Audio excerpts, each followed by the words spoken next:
This is the M Zone. And welcome to the M Zone. Jamie Morris, Mac the Hitman Missler, best guy in the Bizzler, and live at his location at the Arts, Beats, and Eats, the center of attention, Larry Lee.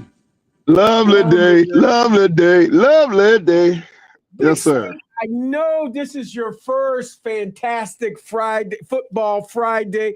And I want you to know we really welcome you to it and a part of it. I know you got your mind on other things. You got music in your head and everything like that. But just, you know what?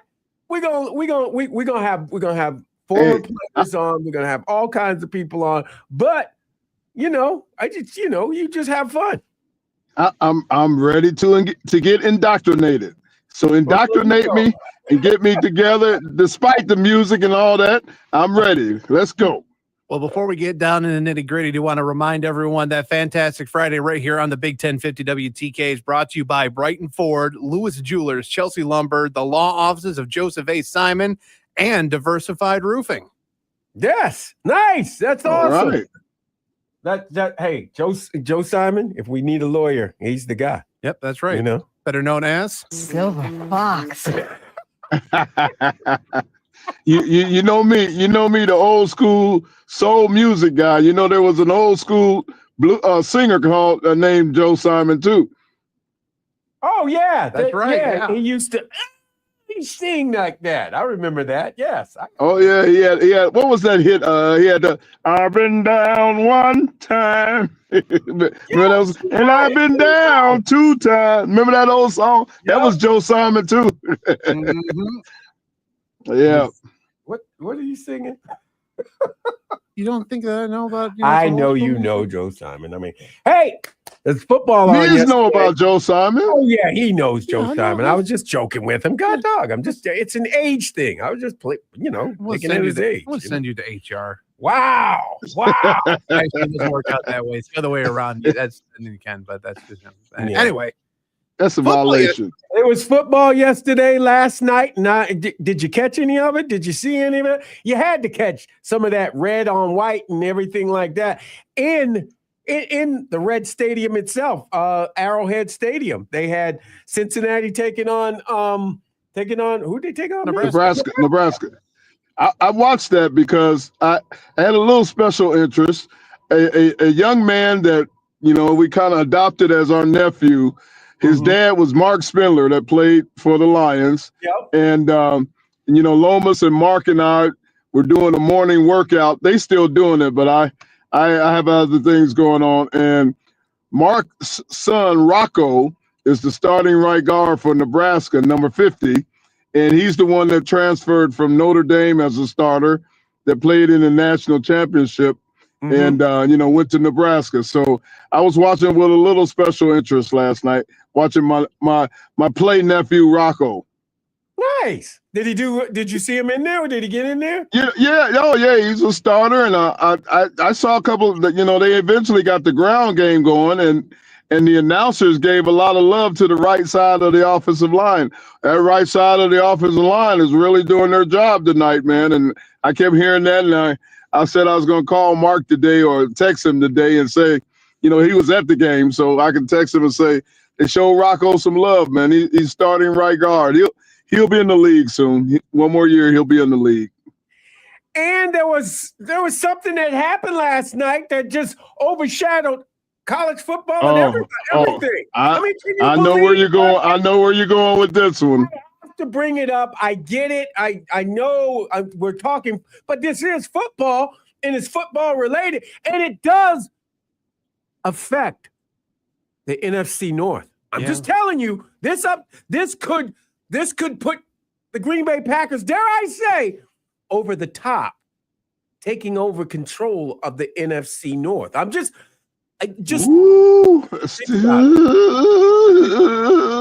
And what I'm talking about, and I know everybody, look, Micah Parsons, he don't play no games. And he said he wanted out of Dallas.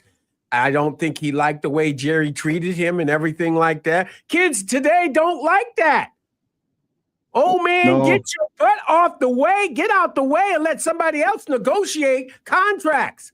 Anyway, Micah Parsons wanted out, and they obliged him, sending him to Green Bay. And I tell you what. Oh, I'm sorry. Go ahead. Oh, no, I was going to say it. I think with the defense that the Green Bay Packers have, along with Michael Parsons, what he can do, that pretty much, that tells me that that's going to be a good defense. They got two ends that can get to the ball. Yeah. He and our beloved Rashad, those guys will get it. But the other deal too, I believe Jerry Jones is at the point where he's saying, you know what, I'm making a lot of money despite winning championships and all that. So I know that's important in the whole thing, but long as I can keep this cash flow coming in the way it's coming in, we don't necessarily have to produce a winner, because he's got his hands in so many pots when it comes to the NFL that and he's making all kinds. They got the new deal with is it Netflix, I think. Yeah. So man, Jerry's making so much money now and he's probably at that age where he said, I love a Super Bowl championship, but I got 3 already. So let's just keep making this money. They don't belong to him. Those belong to Jimmy Johnson. Those Super Bowls are Jimmy Johnson Super Bowls. I don't care if bro. was there. I don't care if Barry Sanders was in there. Those are not Super Bowls. Bro, how can they not be Jerry Jones when he owns the team? He didn't pull the trigger. We know who made that. We know who made that team. And you know who made that team. I know who made the team, but he owns the team. So he got to get some credit.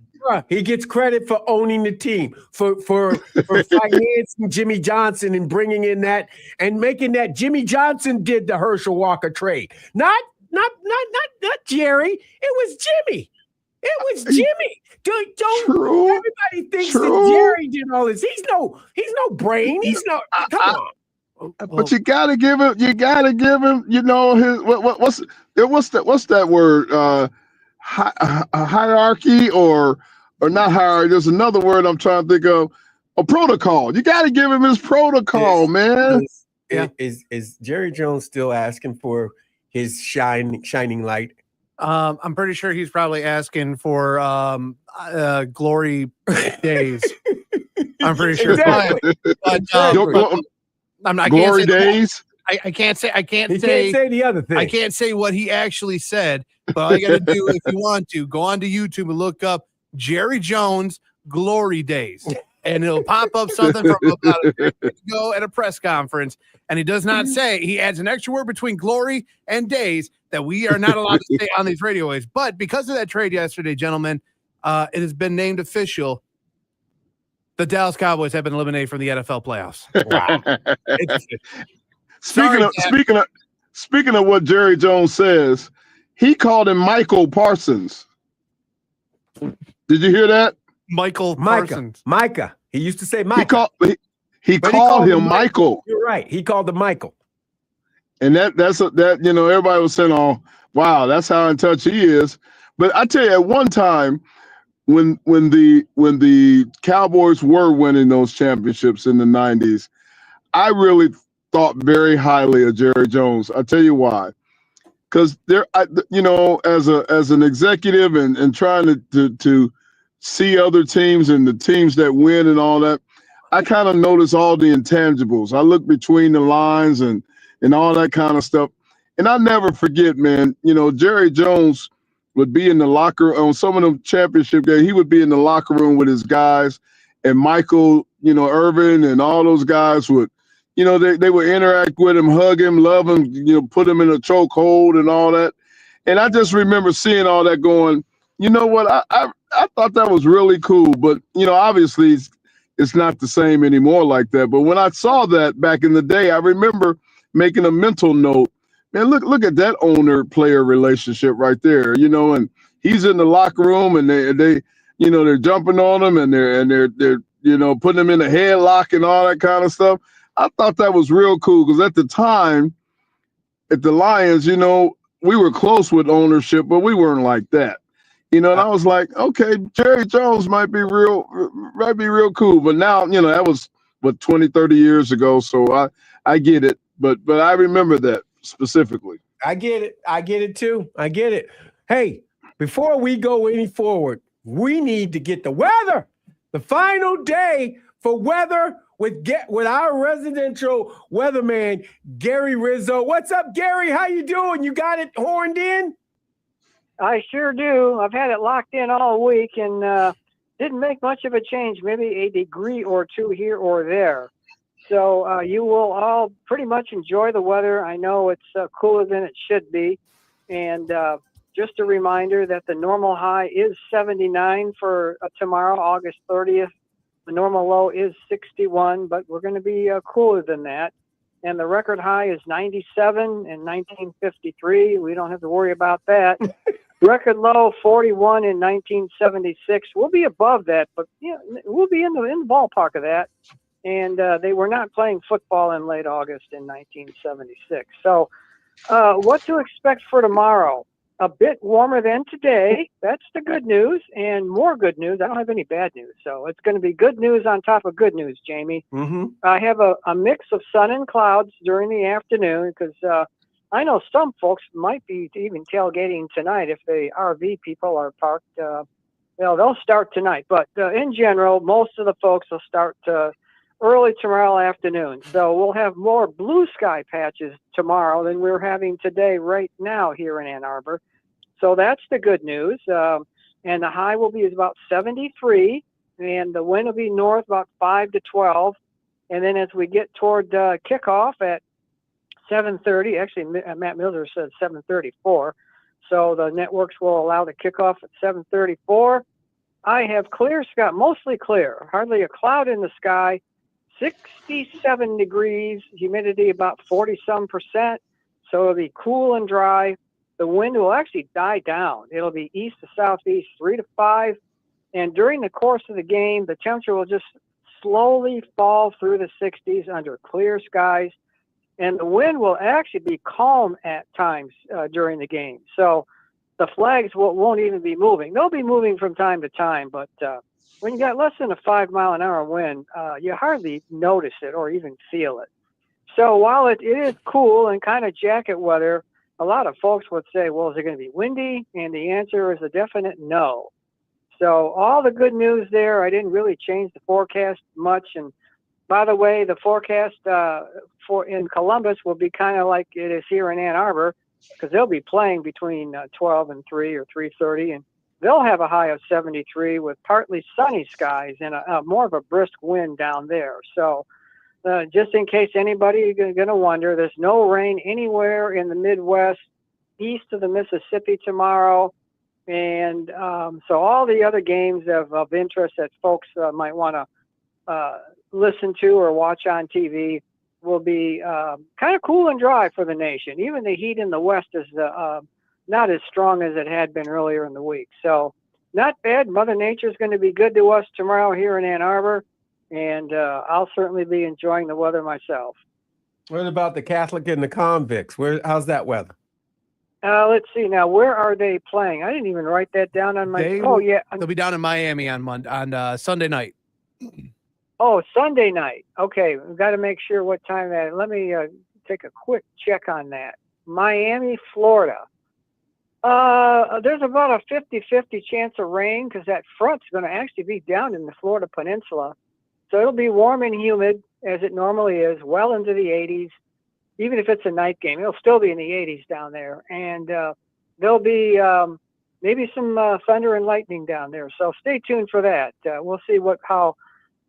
I'd say at least a 50-50 chance of rain, probably 60-40. I would say they'll probably get some rain during the day down in South Florida. Well, so it does rain down there. So, I mean, yeah, you're right.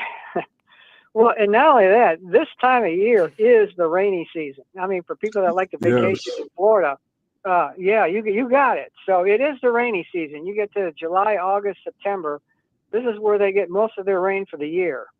So it's a double-edged sword down there. You might want to be down there in the wintertime, but not in the late summer. Well, Gary, hey, you gave us a good weather forecast, and I appreciate it. And let's hope you keep the weather up the way it needs to be.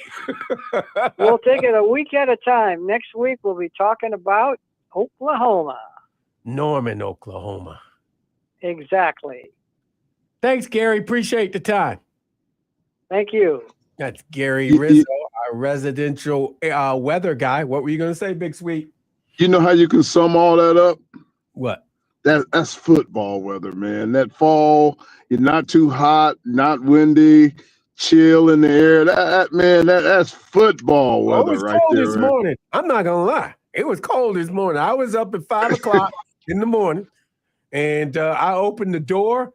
I closed the door quick. I was like, now, I got to put a talking about that rainy season in Miami. Yes, sir, man. Is it true? Oh, when I played down there, man, what would happen every day around 2 or 3 o'clock, you get this torrential downpour, man, that like cats and dogs for about a half hour, and then it goes away, and now everything's hot and steamy and humid. Oh, it's miserable, man. It's terrible. Drain field? Did they have the drainage field when you were there? Yeah. Man, you know what? It was so hot, it would dry up so quick. You don't need a drainage system, man. half hour later, it's hot and dry, and you're like, man, damn. It's like it started in there, huh?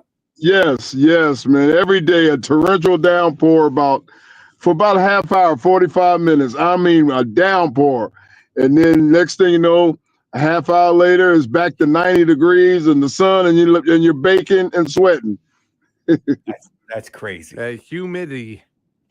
I don't know how they do it. I don't know how they play football down there. They ain't playing in a dome either. Oh, no. Believe me, man. When the season was over in Miami, however we did, I was like, I'm on my 75 north as quick as I can get back up north, man, because that heat down there is something different, man. It's something special. And then when we played teams, we could tell the other team's breaking point. You know, like a team from the north come down, the Patriots come down there in December, right? And we're playing them, and all of a sudden about that third quarter, after about 5-6 minutes, they're over there breathing hard and humped over there, and we say, we know we got them now. We got them now. That heat ain't no joke. That ain't, who do we tell down there? Kenneth Graham. Oh, yeah, Kenneth Grant. Yeah, KG. KG, remember when he got drafted? I said, bro, the heat that you about to walk into, it won't be no hotter than hell. I'm telling you. Ain't nothing like the 80, 90s that you got up here in Ann Arbor. Right. When you get down there, that humid, thick air. That's a different kind of. And then Shula's one of them old school coaches where we never took off the pads. You know how sometimes Jamie, coach give you a break on a Friday or Saturday and say, nope, no, we were full pads 6 days a week. God. And his favorite line, it was good enough for the 72 Dolphins, it's good enough for you. Gotta throw that in your face. Mm-hmm. Yeah. We need to go to a break. We come back. I hope we have her. We have the angel of the big house, Angelique Shingales. That's your girl from Cincinnati. You know? Yeah, from Nasty Natty. You're listening to the M Zone on the Big 1050. Clear on the radio. Oh, all right.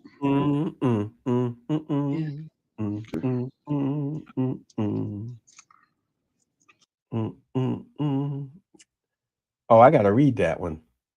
Why did they stop playing each other? What's that? Notre Dame, Miami. They got a reason why they stopped playing one another. I don't know why they stopped playing one another. That was I don't know. It's kind of like a great rivalry, wasn't it? Stop playing probably because they scared. Because nobody liked Dave Brandon. He messed it up. Dave Brandon messed up that. Dave Brandon, yeah. Dave Brandon messed that up. Yeah, I'm not gonna lie, dude. You know he did. And wait a minute. You had the AD of Notre Dame slide over there and give him an envelope. Didn't even tell him what was in it. Hey, I just wanted to let you know this and walk away. Walk away. Come on, man. They don't just do that. Usually ADs are they're nice to one another. Yeah, usually. I mean, he gave him a letter and said, hey, you read it later if you want. We don't want to play y'all no more, especially if you're going to be around. Oh, my goodness. Is she good? I'm going to ask if she's good. How about that?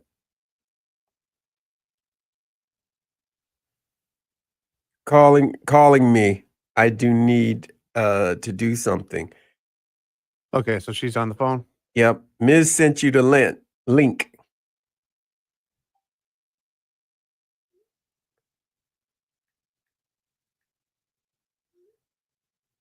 But we can call. Yeah, not a problem to call. No issue whatsoever.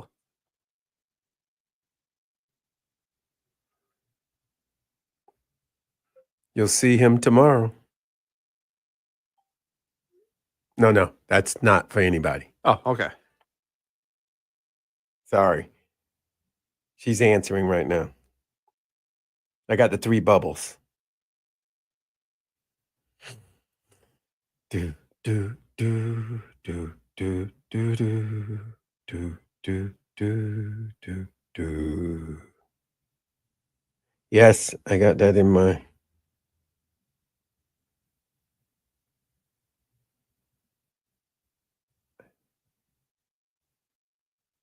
She doesn't see the link. Just call her. Okay.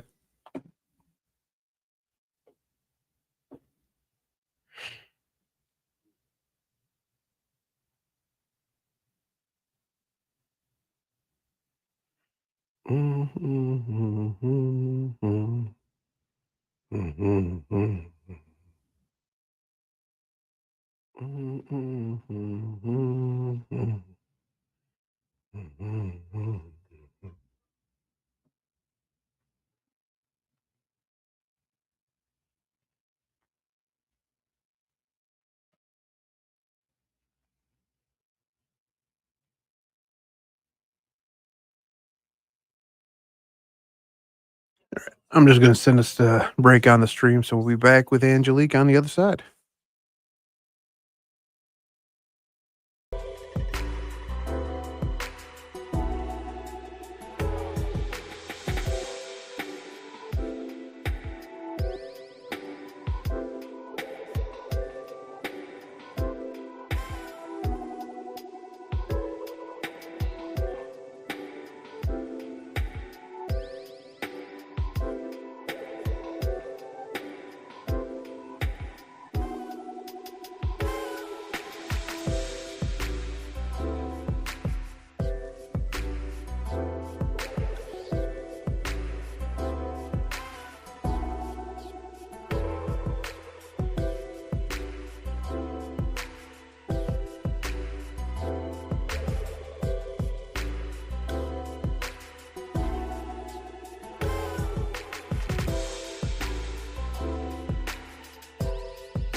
All right. And I'll pipe Angelique on here in a moment.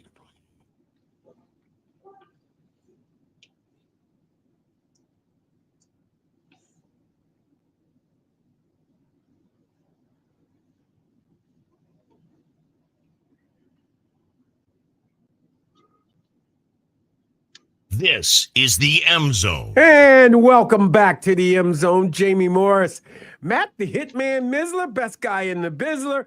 And you got the center of attention, the guy who leads us through the whole, Larry Lee. Big sweet, big sweet. And joining us on this fantastic Football Friday, Angelique Shingales from the Detroit News. My homegirl. And yes, your homegirl, but she ain't from Dayton, Ohio. I'll tell you that. She's close. But no, she ain't there. Hey, my father's from Dayton, so I have the That's right. Dayton genes. Oh my God. Thank you. Right on, homegirl. Right on. Right on. Now Larry's attention is at full swing. I was like, oh, said my city. We good to go. Okay. Dayton, Ohio. Oh my God. Here we go again. Anyway, Angelique, I mean, the dawning of a new quarterback. I mean, the Messiah. Deliver us from evil. Do all the things the things that he can do. I mean, we forgot that you have 5 guys in front of him that if they do their job, he'll do his job, you know? Yeah, I mean, I think that's putting a lot of pressure on Bryce Underwood, calling him the Messiah. And I think, everybody knows Michigan can only go up from last year's passing offense performance. It's overall offensive performance, but it isn't just going to be Bryce. And but he is obviously a hugely important part of this puzzle, but he's got to have those 5 guys in front of him completely connected and that chemistry developed, and we'll see how that is, but Messiah is a little strong, I think. I'm just telling you, like other people see me in Kroger's. Hey, we got the Messiah, Jamie. I'm like, oh my goodness. Okay. That is a little strong now.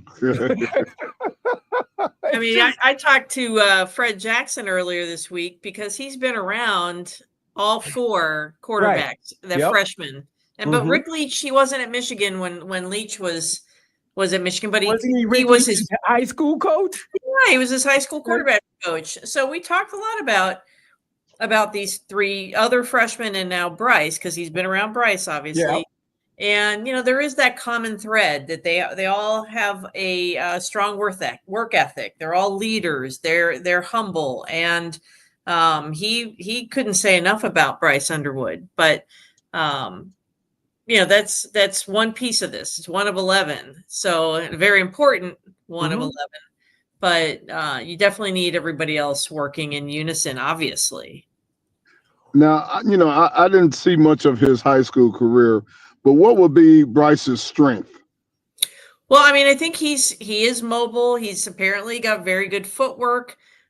He's got definitely some zip, talking to a couple of the receivers. He's got some zip on the ball, but it's very catchable. So some nice touch.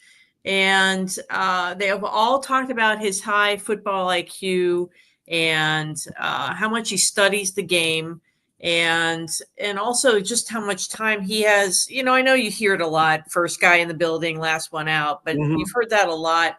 And the point where he wants to go in there and work with the machine, and just throw. And even if he has nobody available, being in the building and working on that. But what Fred Jackson was saying the other day was he couldn't stop talking about his footwork. And I think, I always say footwork to me is like the most important thing in any sport.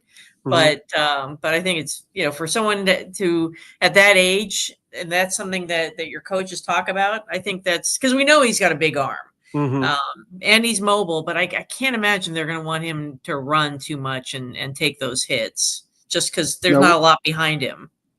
Wasn't there a few thoughts running around about the weight gain that he's done, coming, as we get older, gentlemen become older, that weight comes on a little quicker and faster, and He's not going to be a fat butt by his senior year, will he?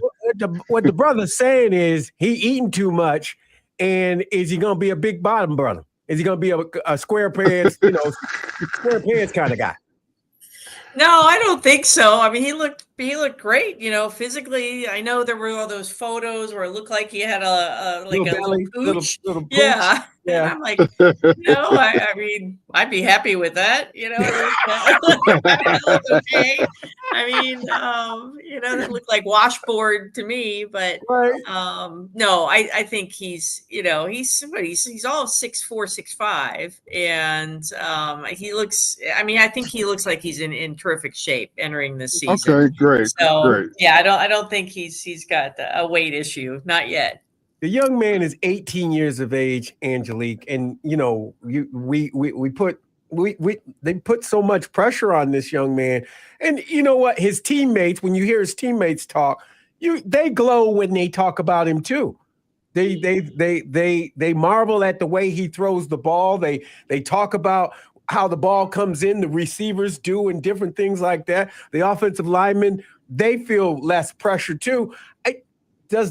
Will this equate? You've dealt with a lot of, I mean, those other three that went, the other two that went. I mean, did you get that with the other two that the freshmen that started? I definitely did. I mean, I thought Henson, Chad Henne. maybe. I thought Chad Henne was like extremely serious and definitely came in with an aura about him, and that just completely focused. And I'm not saying Bryce doesn't have that; he does. But I think one thing, again, talking to Fred, that Bryce has done is that the older guy. It's important for the older players to not think, oh, you just got some kid in here, right? And they all know the money. They all know that, and they've all talked about it. They've all said, oh, they kind of expected him to maybe have a little attitude coming in, having seen the numbers thrown around. And I think there was a little cautiousness on their part on the players, but they've said he has changed their opinion on him immediately.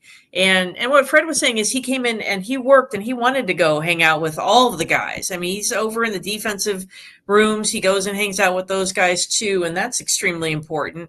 And but they saw his work ethic, so they're like, okay, he gets it. And he's earned their respect. So he's working as hard as them. That's yes, what they're exactly. Yes. He's in there, throwing himself in there, doing the things that that the other players are doing, going through whatever they're going through. And so it sounds like he's not anointing himself. He's trying to do the right thing, Angelique. Right. I mean, and the whole point Sharon was saying that from the beginning, he said, he told Bryce, I'm not giving you this job. And Bryce said in so many words, well, I want to earn it. And so I think that's what this camp was all about. And I think everybody knew it was going to be Bryce from the get-go. I mean, it was always sort of felt like he should be winking. You're like, oh yeah, there's an open competition, wink. And but if Mikey Keene was able to go and be healthy, he was 100%, yes, there would have been a quarterback battle, right? So, and I think that, I've always thought, my thought processes was that Keene would come in and start the first few games, just get him a chance to breathe and understand the speed of the game, because it's a lot different than playing high school ball. And but that didn't happen. So, he's going to get thrown into the fire, and not so much Saturday night, but definitely on the road in Oklahoma. And again, we talked about this schedule. It's not as soft in a sense, and not that Michigan's schedule was soft, but when you have 4 or 5 home games, that's definitely a nice opportunity for a freshman quarterback. But they don't have that. So maybe in a way this will be better. He'll have to grow quickly, having to go on the road in some big games. And you know what's different nowadays, Jamie? From back in our day, you would hope the guy would, hang out with you and go to a movie or, something like that as the starting quarterback. But these guys are making money, so this guy can do what the pro quarterbacks do: take them all out to dinner, or take them over, take them, take them on trips, or fly them all in to work out because they got money, man. That's a different day and age from us old farts, Well, he and Angelique will testify to this. He gave them on his birthday. He gave them the Beats for the headphones. For headphones, yeah. He gave every player. I'm thinking coach too, or maybe the coaches. He gave them all Beats, and they were maize and blue. You know that color maize. Man, things have changed so much. When I played with Marino, what we got? We got those isotoner gloves that he got for free. Those ads. I totally remember that. Remember those ads? How generous. How generous of him to give us isotoner gloves that he could get for free. Oh, okay. I digress. It's funny. But in those days, to Marino, hey, I'm advertising these, and I'm gonna make sure y'all got them on too. I'm gonna take care. Right. He's gonna be in front of New Mexico. Obviously, New Mexico. Now, this is a Steve Clark quote. They got 75 new kids on this roster. That's barely giving you enough time to get ready for this big game. I'm sure. The coach is done. He's doing a yeoman's job, but he's bringing pretty much a young team into New Mexico, into Michigan Stadium. A lot of aura. Yeah, the numbers. I was trying to let me think. It was like they have like 6 returning starters from last year's team, but then one or the other in the small print. It was basically like 35 of the transfers all started at their schools. So it's not like they're completely without any experience, but it's definitely a unique situation. And I wouldn't even say it's like Indiana last year. He brought those guys from James Madison, and they were experienced. But I think Michigan, Sharon was right saying, it's hard to know what they're going to be because they don't have a lot to, they couldn't study a lot about these players. But their sense is that this is a program that this guy likes to run a lot of trick plays. So they are on high alert for trick plays. But it is very hard to know much about this. But this team, I think they've got a couple good running backs. The quarterbacks had some experience. And but they only had one returning starter on the offensive line back. So I think it could be a long evening for them, for their offense. See, Angelique, that's what I was saying before. That doesn't necessarily mean that it's a negative, that there are so many guys that have, they have a whole different new roster because they haven't, and Jamie made a valid point, well, they haven't had time to gel and come together and become a unit. But on the other hand, they might have 35 new guys that were much better for the program than the 35 that left. And as you just said, most of them were starters somewhere else. So, that I'm trying to think like a coach and say, hey, this is a positive, not a negative, and try to flip that script like that. Exactly. And look, I don't think this is like an Appalachian State situation. That was a really good team that won a couple. Why did you have to bring up that? National championship. No one asked you. It was just like an Appalachian State kind of game. I brought it up in my hour. So us Ohio people tell it like it is. That's not right. But that was a really good team. And, the coaches kept telling them, this is a really good team coming in. I'm sure they're saying something similar to that too, but I don't think this is on that scale. They're just preparing them for anything can happen. And you have to be on your toes no matter what. And, and I think their coach, he was talking about it's got to be a little bit like Hoosiers, and you got to measure the field and tell them. But this is a different animal playing in the big house and playing at night and first game. It's going to be pretty daunting, I would think. Even though you tell yourself, "Oh, this is just like every place else," it's not. So we're not what they're used to. So He I said they're think going to that'll do play a a role. tour today of the stadium. He's going to bring them in, and they can walk around on hollow ground. And so when he sees the crowd and everything like that, it doesn't spook them or anything like that. Yeah.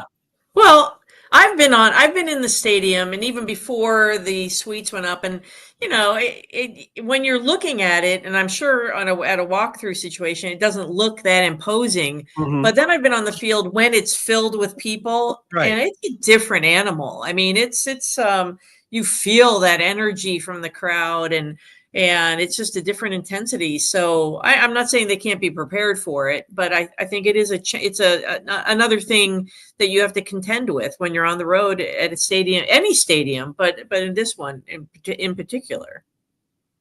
I'm Go sorry ahead, for Larry. laughing. I'm sorry for laughing, but I just had a flashback. I was on a team, and I'm not going to mention the coach or anything, but we did that thing. We went over to the stadium the day before just to get accustomed to the field and all that. UCLA years. Yeah. Okay. And- All right. Well, now Jamie, damn. I mean, who can't figure it out now? Okay, but anyway, the coach said stadium. while we were on the field, on the visiting field, coach says, you know how a dog claims his territory, right? Yeah. So I know. So yeah. he said, hey, let's all do that right now. So we claimed our territory on that field. Put it that way. Wait. I think you know what that means, Jamie. I know what it means, but I'm gonna say you did it. You did it. You just lifted your leg, or did you just? Really No, we really did it. Oh my god! What? Oh my god! That's a true story. That's a true story. You get it here, Angelique. You get it here. This is fresh. You can end the show now. That was like a mic drop. You're done. Show's over. Yeah. Now, hey, we were claiming our territory, man, and we whooped them up the next day. Did it work? Worked. It worked. Yes, it did. I hope it was down in Columbus then. I hope it was. Hey, you do call it the toilet bowl, right? I do. Yeah, I do. It wasn't Columbus though, but I do remember. It wasn't Columbus. But man, you here first, Angelique. Sorry for getting us off topic, but I just had that flashback. Angelique, you're first, and I'm not trying to mess around. This is another opening game for you. I mean, do they all run the same, or do you remember? Yeah, you remember the other game, that one game that I knew you brought it up, but I don't want to hear that. But what was there another interesting game that came to you, an opener? Not really. What was the name of the bowl game? Oh gosh, Lloyd Carr. Was it the Pigskin Classic when they were down by like 17 and came back? That was pretty impressive. I know. I started thinking I wish I had done one of those first day of school photos every year before. I wish I had. That would have been fun. But yeah, I think you're just always looking forward to the first game. I mean, just like players do, but then you're like, gosh, I hope I remember how to write about a game story. It's been a little while, those kind of things. But that was definitely a memorable first game. And obviously the game that you mentioned that I'm not going to mention again. But yeah, but they do sort of blend in. But if it's a Notre Dame game, when those were definitely fun first games, but then Lou Holtz was the first to schedule a game before that game. So, Bo was hiding in a. So Angelique, what is the actual number of the first games? Really? Well, I mean, I've been the beat writer since 1992, but I was covering all the home games in 1991. So maybe this is my 35th, maybe. Wow. I think that's right. Wow. That's amazing. That's awesome. That's awesome. Yeah, I mean, I started when I was 10. So, it's really, that makes it even more remarkable. Absolutely. That is phenomenal. Yep. And did you? Okay, I'm gonna go this route. 97. That first game. Did you see that was a battle, wasn't it? The first game when in 97 when they played? That was first game. Gosh, I should know this off the top of my head. I mean, I picked that one because you wrote a book about it. Come on. About the 1997 season game. You know the game. I remember the God. I saw something that it was you who wrote something about the 97 team. Oh, well, I've written about the 97 team a lot, but that would have been the Colorado game, right? I mean, that was the Colorado game. Yeah, I mean, that wasn't the payback because they had gone to Colorado after losing the 94 game. Yep. So this was the next one, but yeah, that was I think Michigan was probably Colorado was ranked in the top 10. Michigan, I think, was 14 or 15, something like that. And yeah, that was definitely a place setter for that season. And then, I mean, the game I really remember from that season was Iowa. Yes, mid-October. That's the game. I mean, it wasn't that kid could run that return. Oh, that Tim was Dwight. Yes, Tim Dwight. He was a great returner. We were letting him. Hey, Big Sweet. A returner was beating us. I tell you what. That Colorado game, I told you I was on the sideline, on Colorado's sideline for that game. For the 94 game? Yeah, he's talking about the Hail Mary one. Yeah, knock it down. Yeah, the Hail Mary. My nephew was Rashawn, what's his name? Rashawn backup. He was the backup running back. And Rick Neuheisel was the coach, my college teammate. So, I hung out with Rick, on the weekend and went by the hotel and hung out with Rick and everything. And I was at that game. It was Westbrook, wasn't it? Yep. Westbrook, yeah. And Neuheisel was the one. Neuheisel drew up that play on the sideline. I think it was called Rocket. I mean, that was the game. That was the play that they called. The Hail Mary play. So, because he was their offensive coordinator, quarterbacks coach, something like that at that point. He was Rick was a freshman when I was a senior, but we were at UCLA on the same team together. Yeah. Rick's done quite well for himself and after UCLA.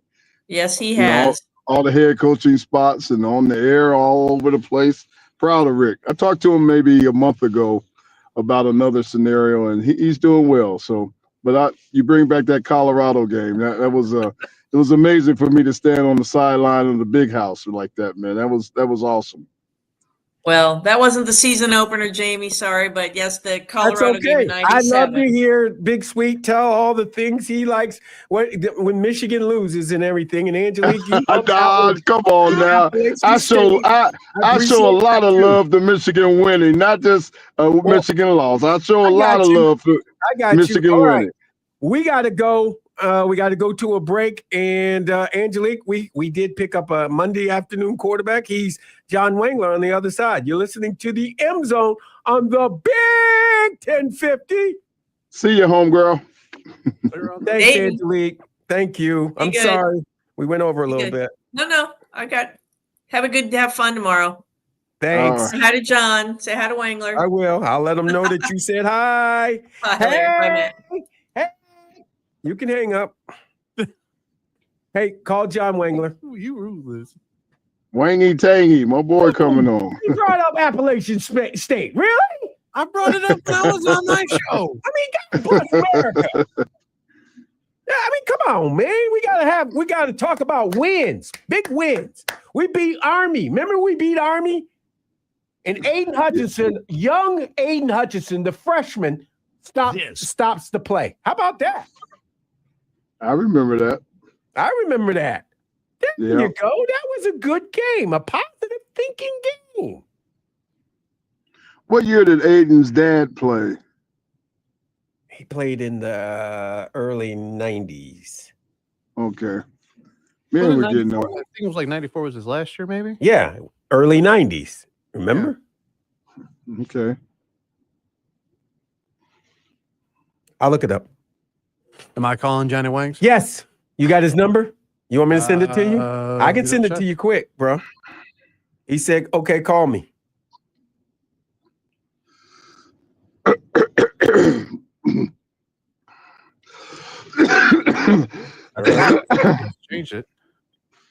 If you got it, I'm gonna send it to you just in case. 248-50.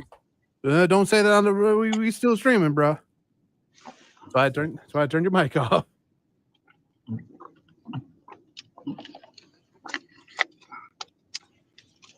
Okay, then we good. He been corresponding with me. Somebody else. You all right, Big Sweet? I'm great. Okay, all right. I just choking on some water. Yeah, man. You know how it goes down the wrong pipe. I took a sip of something and went down the wrong pipe. I'm good. I got you. Or at least that's what they I say. sent you that Deion Sanders. What's been something new at that you were in the stands? He said in the second quarter they smoke all that weed. He said it must be the quarter that when they light up. Oh yeah, that was like the same thing. I remember I was in training camp with the Raiders, and I was pregame on one of the games. I was talking to Fred Biletnikoff, right? And I said, "What do you remember about this during your days, Fred?" And Fred said, "That whole section right there, that end zone, was full of weed heads, and you could get a contact if you called a touchdown down in that area."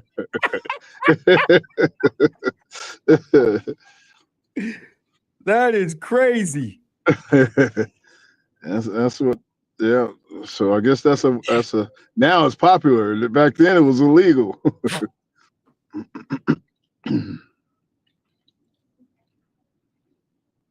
All right, I'm gonna give Wangs a call here in about a minute. All right, thank you. And then start the clock because I told him just 20 minutes. Okay. He was one of the only freshmen or four freshmen that started from his freshman year in Michigan. No, Johnny Wings wasn't. No, okay. No, he's just a quarterback who played. Okay, You can ask him. No, don't ask him about Lawrence Taylor hitting him in the knee. Hey, is Bray going to be my up, boy? or am I going to be calling him? We call him Braylon. Okay, text me his number. Got it. Yeah, Wayne's my boy, man. I know. That's why I went and got him. I was like, okay. Cool.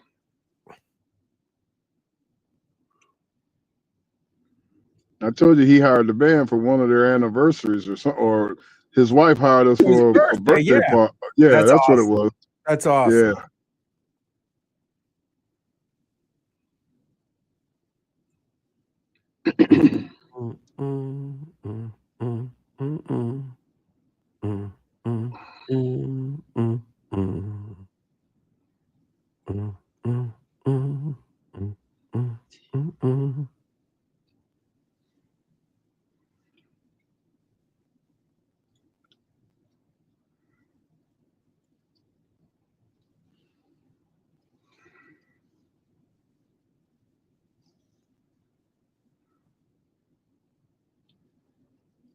Johnny Wangs is on hold. Cool.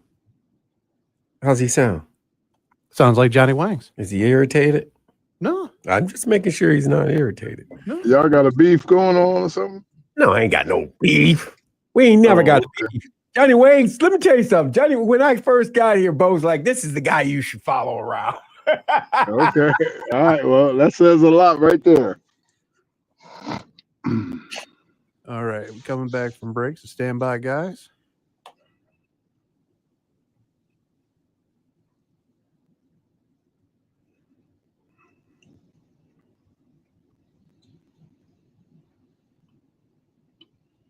This is the M Zone. And welcome back to Fantastic Friday, Football Friday. It's brought to you by Brighton Ford, Lewis Jewelers, Chelsea Lumber, and the law offices of Joseph A.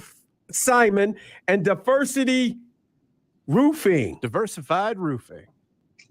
And joining us, it was Matt, the hitman Missler. And we also have the man in the middle. We call him the center, but he opened up holes all the time. Larry Lee, we call him Big Sweet. And joining us is the quarterback, John Wangler. That's a nice picture of John right there, dude. Yeah, I tried to find the best one I could of Johnny Wangs. That's Father Wangs right there. You know, being a dad. You know what I'm saying? Sitting back. He's got a good picture of you, John. Got a good picture of you. How you doing? I only found the finest. I only found the finest for you, Johnny. Only find the finest for you. I hope you got my good side. Now, you know, I mean, he's only got one good side. So only one. Listen, the only thing I try to find is the good sides for you, brother. What's up, Wangy Tangy? My man Larry, how you doing? Hey, I'm good, my man. Good hearing your voice, man. It's great hearing yours. You know, the only thing better than hearing your voice, Larry, is hearing you play the bass guitar. You know what I mean? Well, I appreciate that. I'm actually on location right now in Royal Oak because we're doing Arts Beats and Eats tonight. We're the headliner, so man, I got a chance to get on the show. And when Jamie told me my man was coming on, I'm Wangy. Ladies and gentlemen, I'm sorry, but that's been my nickname for John for 35, 40 years. Wangy Tangy. So that's my man. Yes, sir. That's so good. And just so the audience knows, my wife Lorraine is the biggest Larry Lee groupie ever.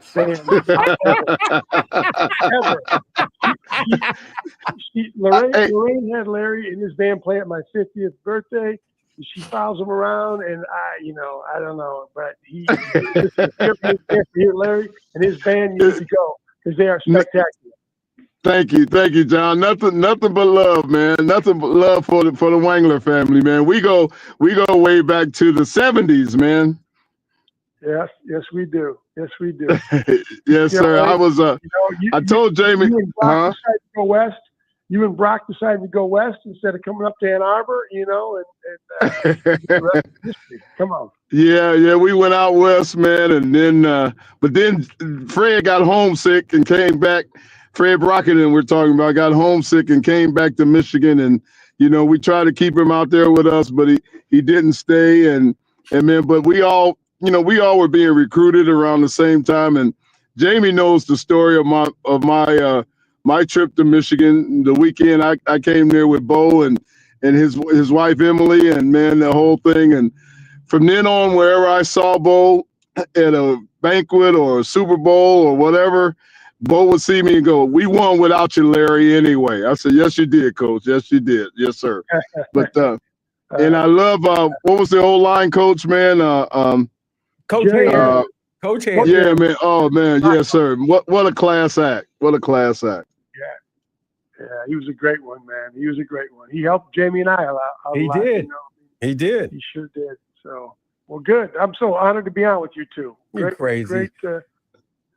Honored to have you. And who'd have thought, Wangs, that man, I ended up doing a University of Michigan heavy show, man. Who'd have thought, man? That's. I mean, come on. You're already John. He was playing 2 weeks ago. He's playing in Belleville, and he says on the radio, "Hey, what's the name of our football our quarterback? Isn't he from Belleville?" And I went, "Did you hear that? He just asked who our quarterback was." I don't know. Some guy that I don't know. I heard he ended up being a pretty okay, head coach. I think at some point, right, Jamie? Right. That's okay. I mean, he's all right. John, he's so hypnotized, man. He's loving maize and blue. He knows the colors. He knows all the things that we do. I mean, I do. I've been indoctrinated.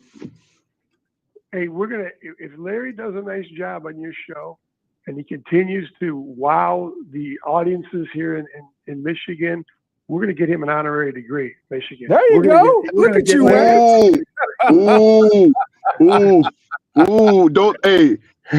Don't tell Freeman McNeil or Ken Easley that, Don't tell Manu Tuiasosopo, who I will be with tonight. Manu's in town, and he called me, and he's coming to my show tonight. So man, don't tell my guys that, man.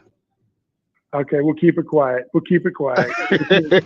John, I don't know if you had the opportunity to go and see what Bryce looks like or anything like that, but I mean, this is his first game. 18 years of age, John. And I mean 18 in a week. So, I mean, he's done it on the practice field, John, but it's going to be completely different tomorrow. Yeah, and Jamie, I've had the opportunity to see Bryce since he was like in 8th grade. Mm-hmm. He was in the Sound Mind, Sound Body program with Curtis Blackwell that I'm involved in, and I've seen him develop over the years, and I've seen him a lot in the summer and how he's grown. I've seen him play at Belleville, and he is mature beyond his years for sure. He has all the physical tools.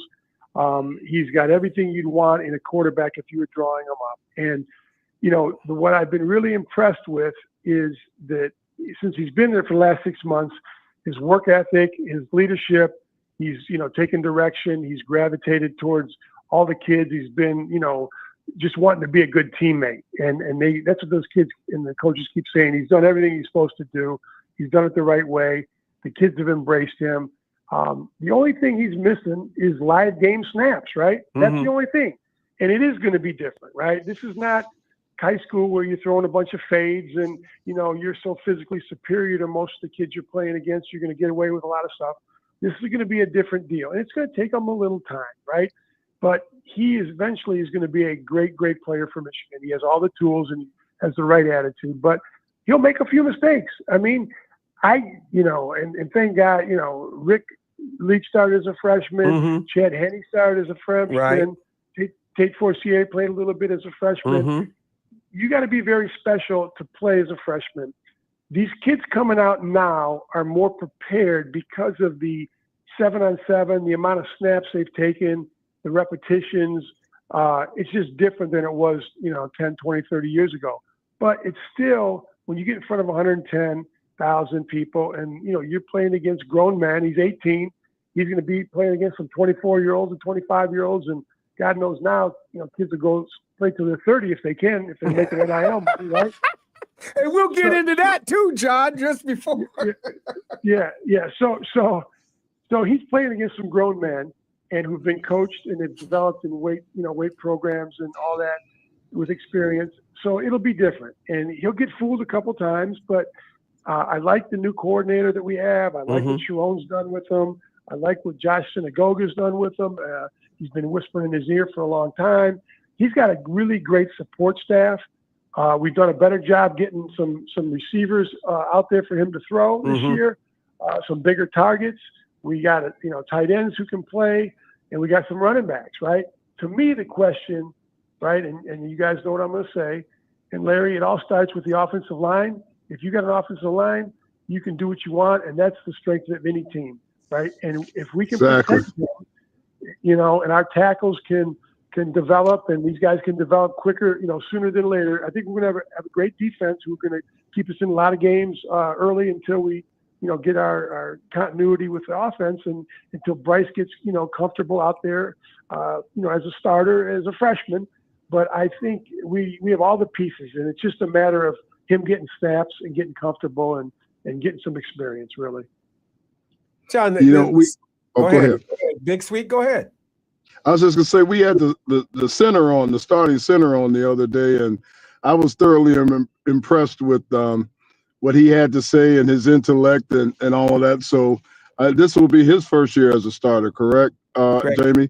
Yes, Greg. Yeah. So I tell you, I know what you sound like and what you play like can be two different things. But I was thoroughly impressed with that young man after hearing his interview. Yeah, they have some good leaders on that offensive line, but they got some young guys too, right? Who also need to develop. And especially, I think if you're looking across the line, our tackles, those tackles got to play. They got to protect them, and as well as the interior guys. John, they have two good running backs too, in Marshall and in Haynes. I mean, those guys can come in. If you show a running game, that could help them too, right?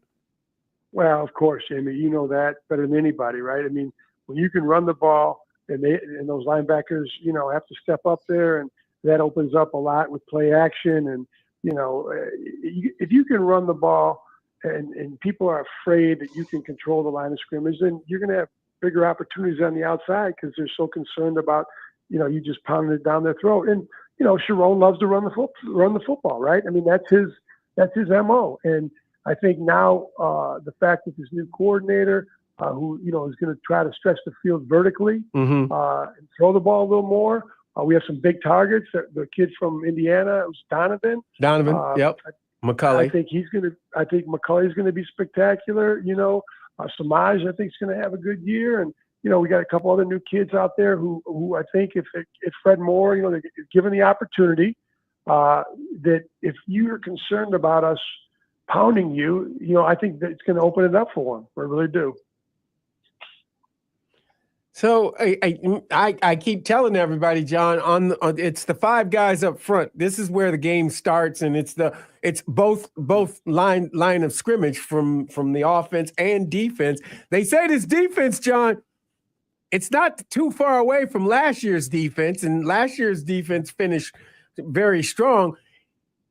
Are you a little afraid about the secondary because they're young back there? Well, I think Jamie, the schemes that Wink has, I think the kids are comfortable with them now. Mm-hmm. I think it took them a little while to get comfortable with them, and I think they're comfortable now. And I think we have some really good athletes, obviously some great athletes back there. But even though they're young, I think most of them been in the system for at least a year or so. You have some young guys coming in, and I think they've made it simplified a little bit where it may be easier for young, tremendous athletes to come in and play early, especially what we're doing with our backers and what we're doing up front. I do think we're going to have a tremendous defense that's going to put a lot of pressure on opposing offenses. And, as you alluded to, and Larry, about when you have an offensive line, it starts with that because you can run the ball, you control the clock, you keep your defense off the field, you keep them fresh. You can do so many things. So, the linchpin of, I think, the success is if that offensive line comes together, obviously it'll help our offense, but it'll also help our defense because we'll protect them, right? Because they both have to work together. And that's always been how, when we've had our best teams, we've had complementary offenses and defenses that have worked together and made it possible for both of them to have a ton of success, Yeah, I think that Wink, he got into his first year. These kids didn't really know these coaches. Trust factor, different things. And you're right, John. They feel comfortable with these coaches now, and you see the confidence in these kids. Yeah, they I haven't had a chance to talk to a lot of them, because Jared does work with them on the NIL, and I saw him at the golf outing. And there's a great chemistry on that team with the players and coaches. And you could tell those kids will go through a brick wall for Sharon and his coaches. They really trust them. They believe in them. They know they're going to make them better. They know they're going to get the most out of them. And, the success that we had, the prior 3 years to last year. Last year was tough. His first year as a transition coming off, the national championship and those other, playoff run that we had. That was as good a run as we've ever had, or a 3-year run. Right. And, you're filling in a lot of blanks. You lose your head coach, you lose your coordinators. So it was a transition. But I think we have it back. They never lost their belief in each other. As you could see at the end of last year, for us to beat Ohio State, right, in Columbus, and for us to go then and beat Alabama, okay, that says a lot about that locker room and how those kids stepped up and played even after a tough season, right, that everybody was not as happy with as they wanted to be. So we have the pieces in place. We have the chemistry. We got the leadership. It's just a matter of got to stay healthy, right? Football's a game of attrition. If we can stay healthy and we can get the line developed and give Bryce, get him some games under his belt and get some snaps and some experience, I think we're going to be real happy here come the end of the season in November. You're listening to John Wangler, former quarterback, University of Michigan. John, my question to you is, with Chip Lindsey, the offensive coordinator, he's known for running various offenses. Do you think we'll see any RPOs in this first game or RPOs in the season? Bryce has got backups, but you want to keep him up straight and keep him out there throwing the ball and different things like that. So, but he does have wheels, John. He can run. He can, and I think that's one aspect. He didn't have to do a ton of it his first 3 years at Belleville, and then he ran a little bit more last year. But he is, he's not Denard Robinson, but he's a pretty damn good runner. He'll be fine. He will extend the play. He can make people miss. He can, that will be a factor that I don't think a lot of people realize how good of an athlete and how good of a runner that he is and how he can extend plays and, make plays with his feet. So, yeah, you don't want to put him in a position. I think early you got to keep him comfortable, keep him upright, let him get his feet and his confidence together. And I think they'll layer on as the season goes. But you also, there's other kids on our team. I think, we have backups. We brought in, a kid from Fresno State. Right, Mikey Keene. Mikey Keene, and you have Jaden Davis. We have kids who can play. But I think, obviously the future is Bryce, and we want to get him comfortable and protect him. But you're going to let him run. I mean, that's part of the game now. All the great quarterbacks can move. All of them are getting out of the pocket. All of them are making plays. And that's just how the game's evolved. John, we really appreciate you. Oh, go ahead. I was going one quick question. John, as the starting quarterback or a starting quarterback, what's some of the intangibles that has to go through the quarterback's mind? We know you're the leader. We know you're the guy calling the plays in the huddle and that kind of thing. But what are some of the intangibles that you think a quarterback need to have in today's times? Well, I think, Larry, the biggest thing is they got to trust you, right? They got to trust that you can make a play when it's 3rd and long, right? Or it's 4th and 3, right? They got to believe in you, and they got to look you in the eyes when you're in the huddle or whatever, and you're calling them, and they got to know that you have done everything during the week to prepare yourself to make plays and to be the guy and to be the leader, right? And all that stuff, it takes time, right? It's cumulative. You didn't trust your quarterback. I mean, you saw how they developed, and some guys you knew, we're gonna when it got hot, they could make a play, and other guys, you were a little skittish, how's it gonna come out, right? So I think once they believe in you and they have total belief and they will do anything for you and to protect you and give you an opportunity to get them in the end zone or get them down the field and win a game, then you really have something. Then you have the guy. Physical skills are great. There's some great prospects who have great physical skills, but it's that other stuff. And as you know, playing professional football, playing UCLA, you've seen a lot of great athletes come and go. And just because you have all that great skill doesn't mean you're a great player. So you got to have whatever that it factor is, that they know that you're the guy and that they will do anything to keep you upright and let you have a chance to make a play because they believe in you, right? They got to believe in you and trust you. And I think that's really what makes a leader and a great quarterback. I agree wholeheartedly. Good. Well, John, we really appreciate you giving us your time and everything like that, and really at short notice. So, hey, I'll see you tomorrow. I look forward to it, and I always appreciate being on. Jamie, you do a great job on there. And it's so great that you got Larry on now and got somebody, who knows what he's talking about. Jamie, is it better to be talented or have the ability to identify talent? Identify talent. Yes, John. Yes, it's better to be that guy. Yeah, and John, if has an opportunity. Hey, go listen to Larry. If you ever see he's playing in your hometown or anywhere close, go listen to him and his band because they're the best. Thank you, John. And tell my girl I say hello, man. Tell Lorraine hello. Absolutely. Absolutely. Thanks, John. Appreciate it. All right. Have a great afternoon. You too. Thanks, John. It's John Wangler, former quarterback, University of Michigan. I mean, hey, he a walking billboard for you, dude.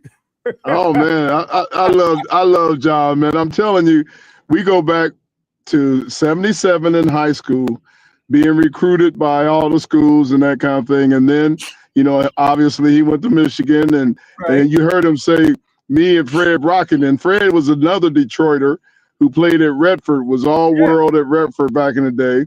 we went to UCLA. So, but you know, Jamie, during the course of recruiting and all that, you make buddies for life. Yeah. You know, and Right. even though you don't go to the same schools or you don't do this or whatever, you're still buddies for life. And that's the way me and John Wangler has been. We've been buddies since our senior year in high school in 1977. We came out in the same draft, which was the 81 draft, and think the world of John Wangler, man. Yep. Think the world of him. And as he said, you know, his wife happens to like the band, and she hired us for his 50th birthday party. We've been together a long time, man. I love John Wangler. Well, he speaks highly of you. He was when we talked last week, we were talking about this, and I said, you know, Larry Lee's on me. What? Come on, man. I was like, God, Larry Lee's with me, man. That's my guy, man. I told you, man. I got so many Wolverine brothers, even though I'm not a Wolverine.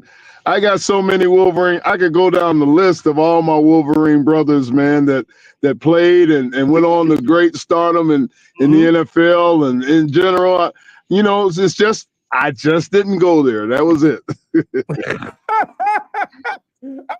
Well, then we're going to make you feel guilty for not going to Michigan.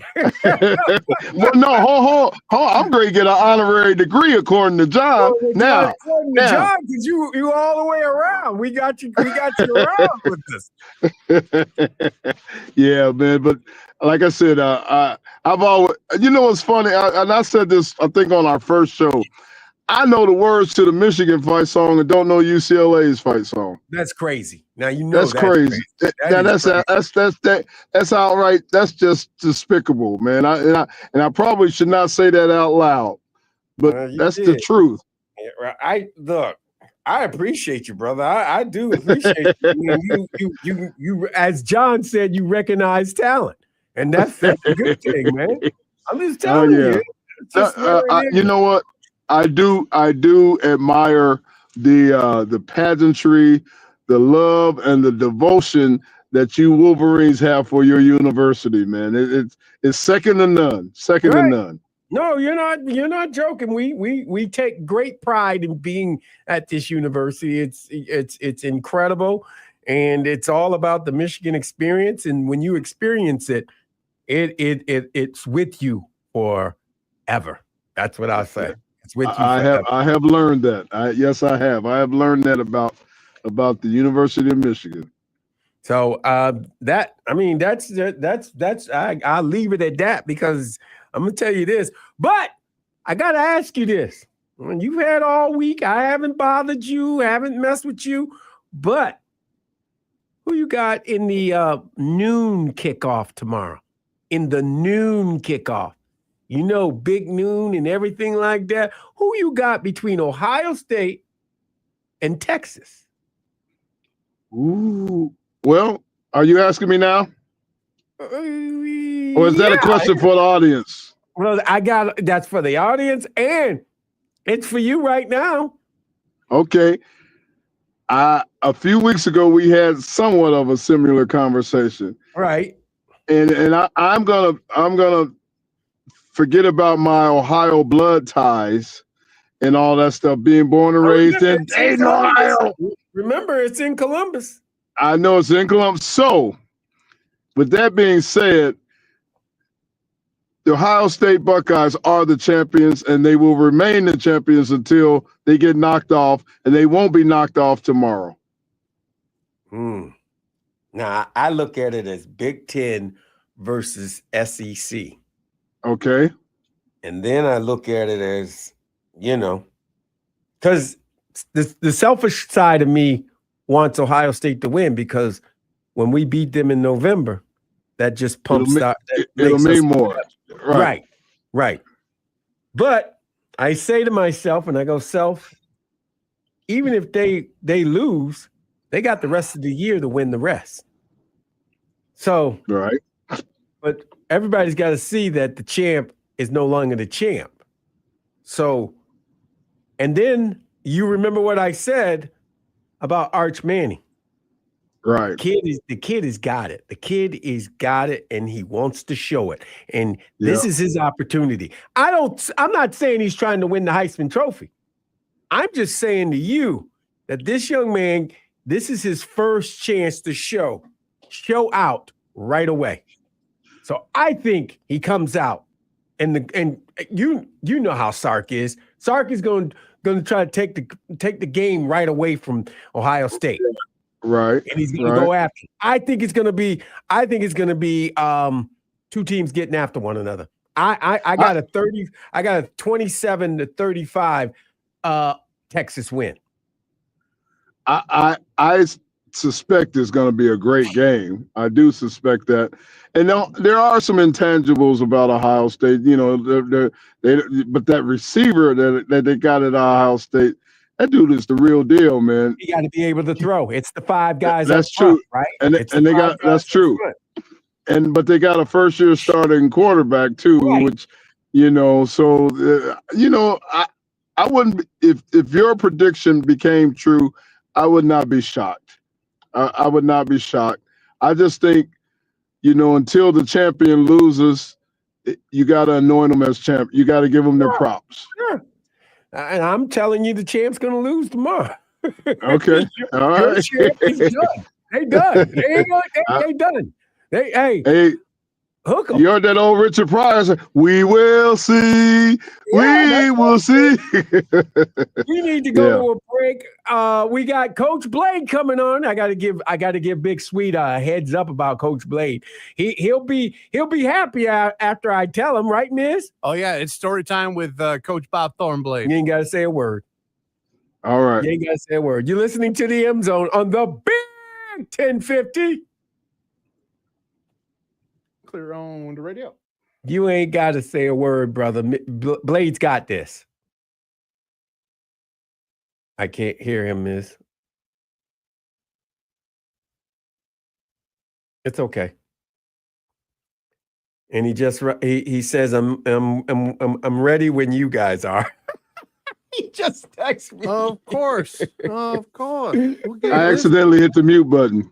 You're fine. No, you're good, man. Like I said, we got so time. This is a current Michigan coach? No, this is my coach that brought me to Michigan. Oh, okay. That's what I thought. Yeah, I remember that name. If I ever had a show, he's always going to be on it, and he does. So he loves this.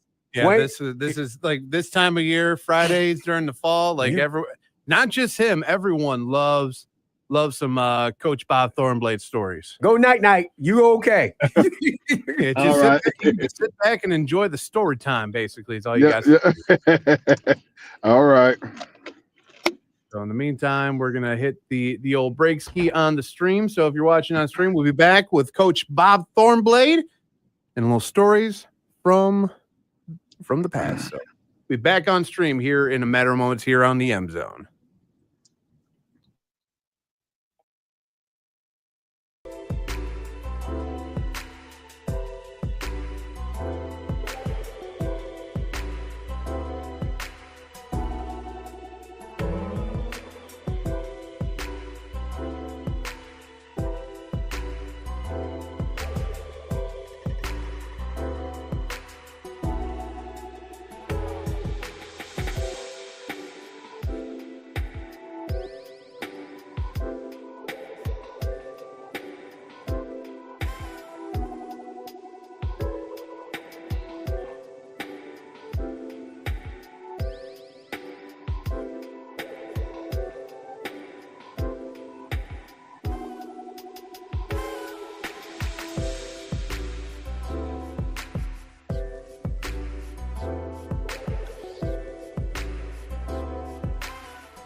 All right, I got Blade on hold, and we're coming back here in about 30 seconds.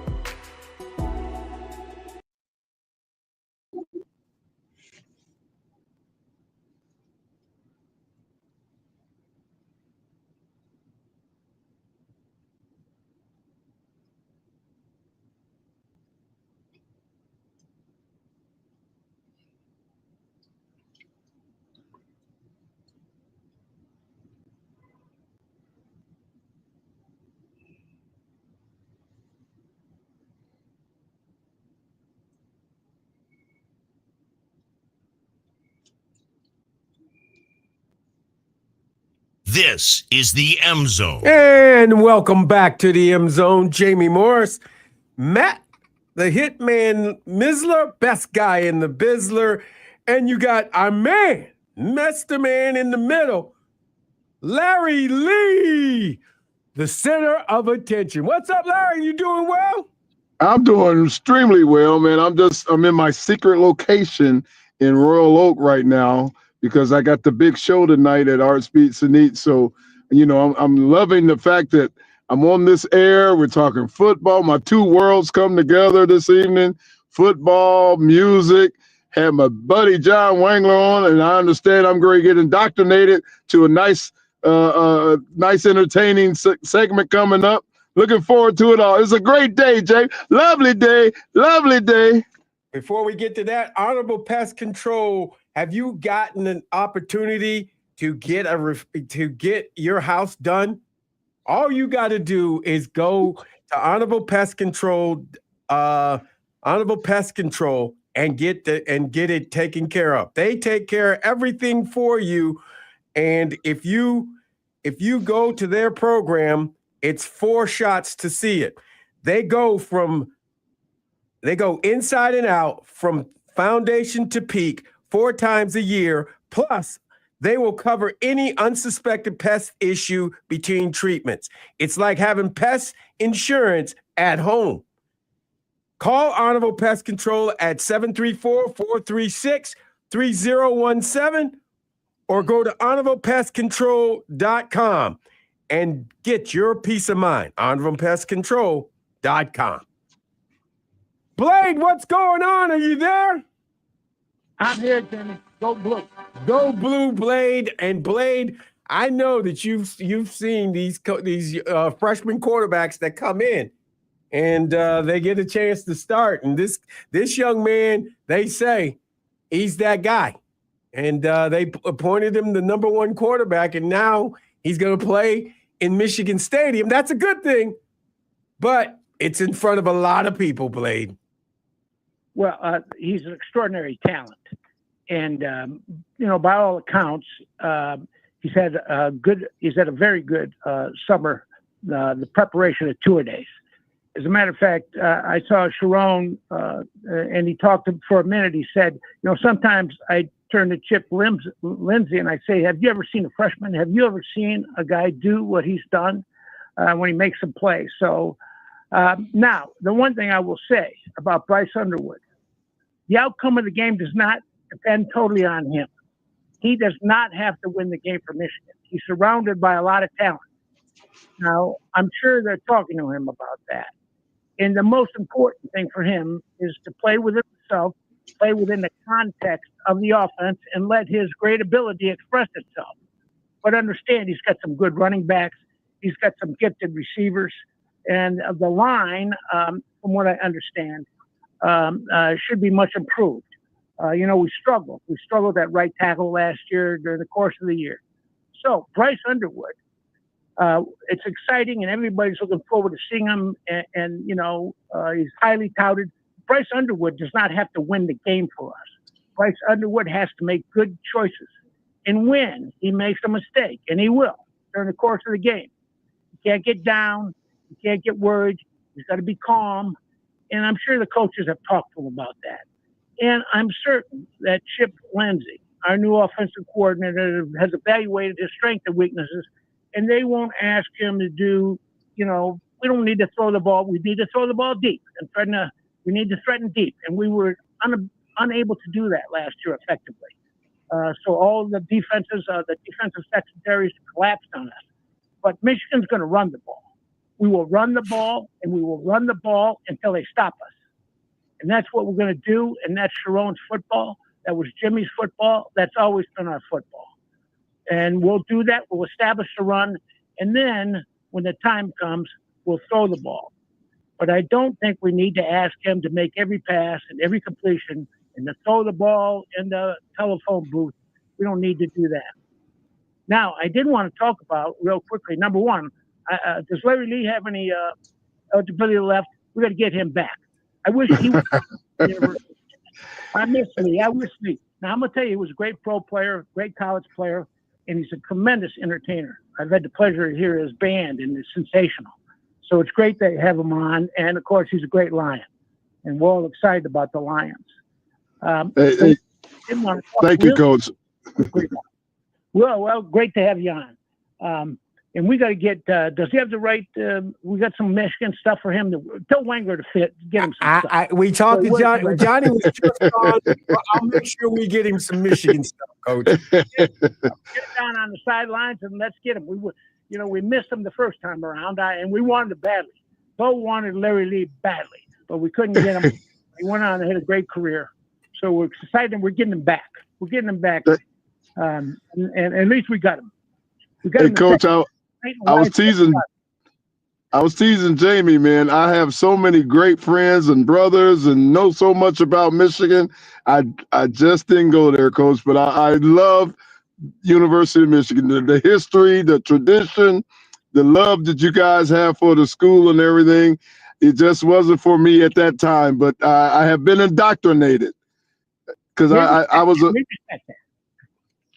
a big Coach Hanlon fan, man. Coach, even though I did not go to Michigan, every year when I was in the NFL in preseason, I got a card from Coach Hanlon saying, "Have a great season, Larry. Stay healthy." Every year. Well, I think the world. One mistake in your life. You made one mistake, but we forgive you. Thank you, Coach. Thank you for your forgiveness, Coach. Thank you.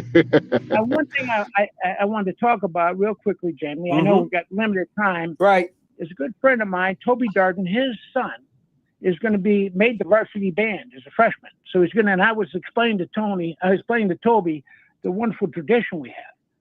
So one of the things I thought about to get the fans ready, and they might not understand what happens prior to the game, is, Jamie, the specialists go out, warm up, but the stadium is sparsely populated at the time.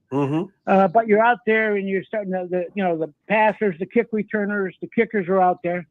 And then, of course, we go back in, we put our uniforms on for the final warm up. And when we come out, then the stadium starts to fill up.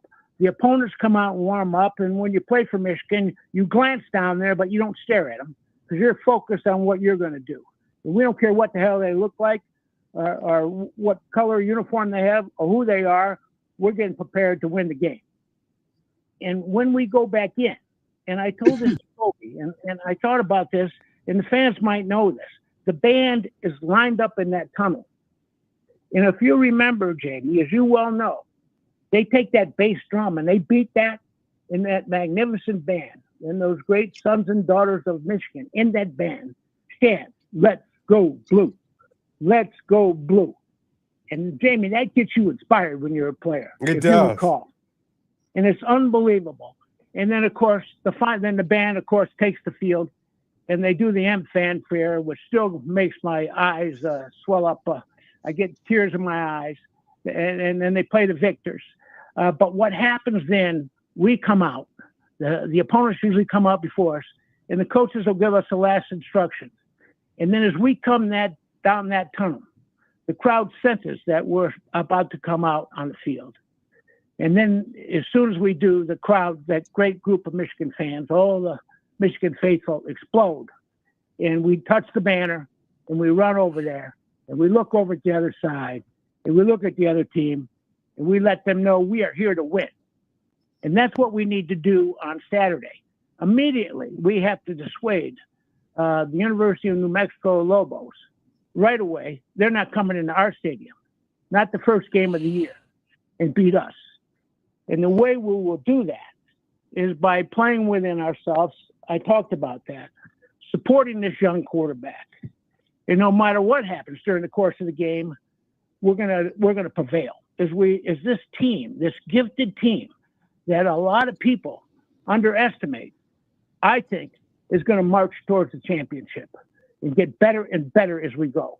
The one thing our coach does is teach toughness. The University of Michigan football is based on physical toughness. This is still a martial sport, and almost always, all things equal, the most physical team, the toughest team, the team that hits the hardest, the team that swarms to the ball, the team that sustains blocks wins the game. And if you'll remember, and we're not going to live on the past, that's what these kids did at Ohio State last year. They physically beat Ohio State. That game was won with physical play. And then they did the same thing against Alabama. So no matter what adversity we had during the course of the season, I think the low point was the loss to Illinois. Our coach, who is growing steadily, is a person and is a coach and is a leader, brought that team on at the end of the season. I had the opportunity to talk to him this summer, and I'm impressed by him, greatly impressed. He and Dusty May came up, and I had the chance to visit with him personally. He's a big stoic guy, Sharon, and he's an articulate guy, and he's impressive. He's an impressive person, and I see growth in him, and he's going to be better than ever this year. I think he feels comfortable now, and he's gone out, I think, and he's added some people that are going to help us greatly. I think Biff Pogge is a really good addition that will help him. He's been around, Biff, and then also Chip Lindsey. Now, I will say two words to you, and people have talked about this, and I hate to say these two words because it's a bad memory, Appalachian State. Well, why is everybody bringing this up? The University of New Mexico, Jamie, is coached by a guy that played football at the University of Wisconsin for Barry Alvarez. Oh, wow. And when he was there, they went to the Rose Bowl. His football is ball control and run the ball. That's what he's going to do. He was at the University of Idaho as the head coach for 3 years. University of Idaho, and they had successful in winning teams every year and went to the bowl game.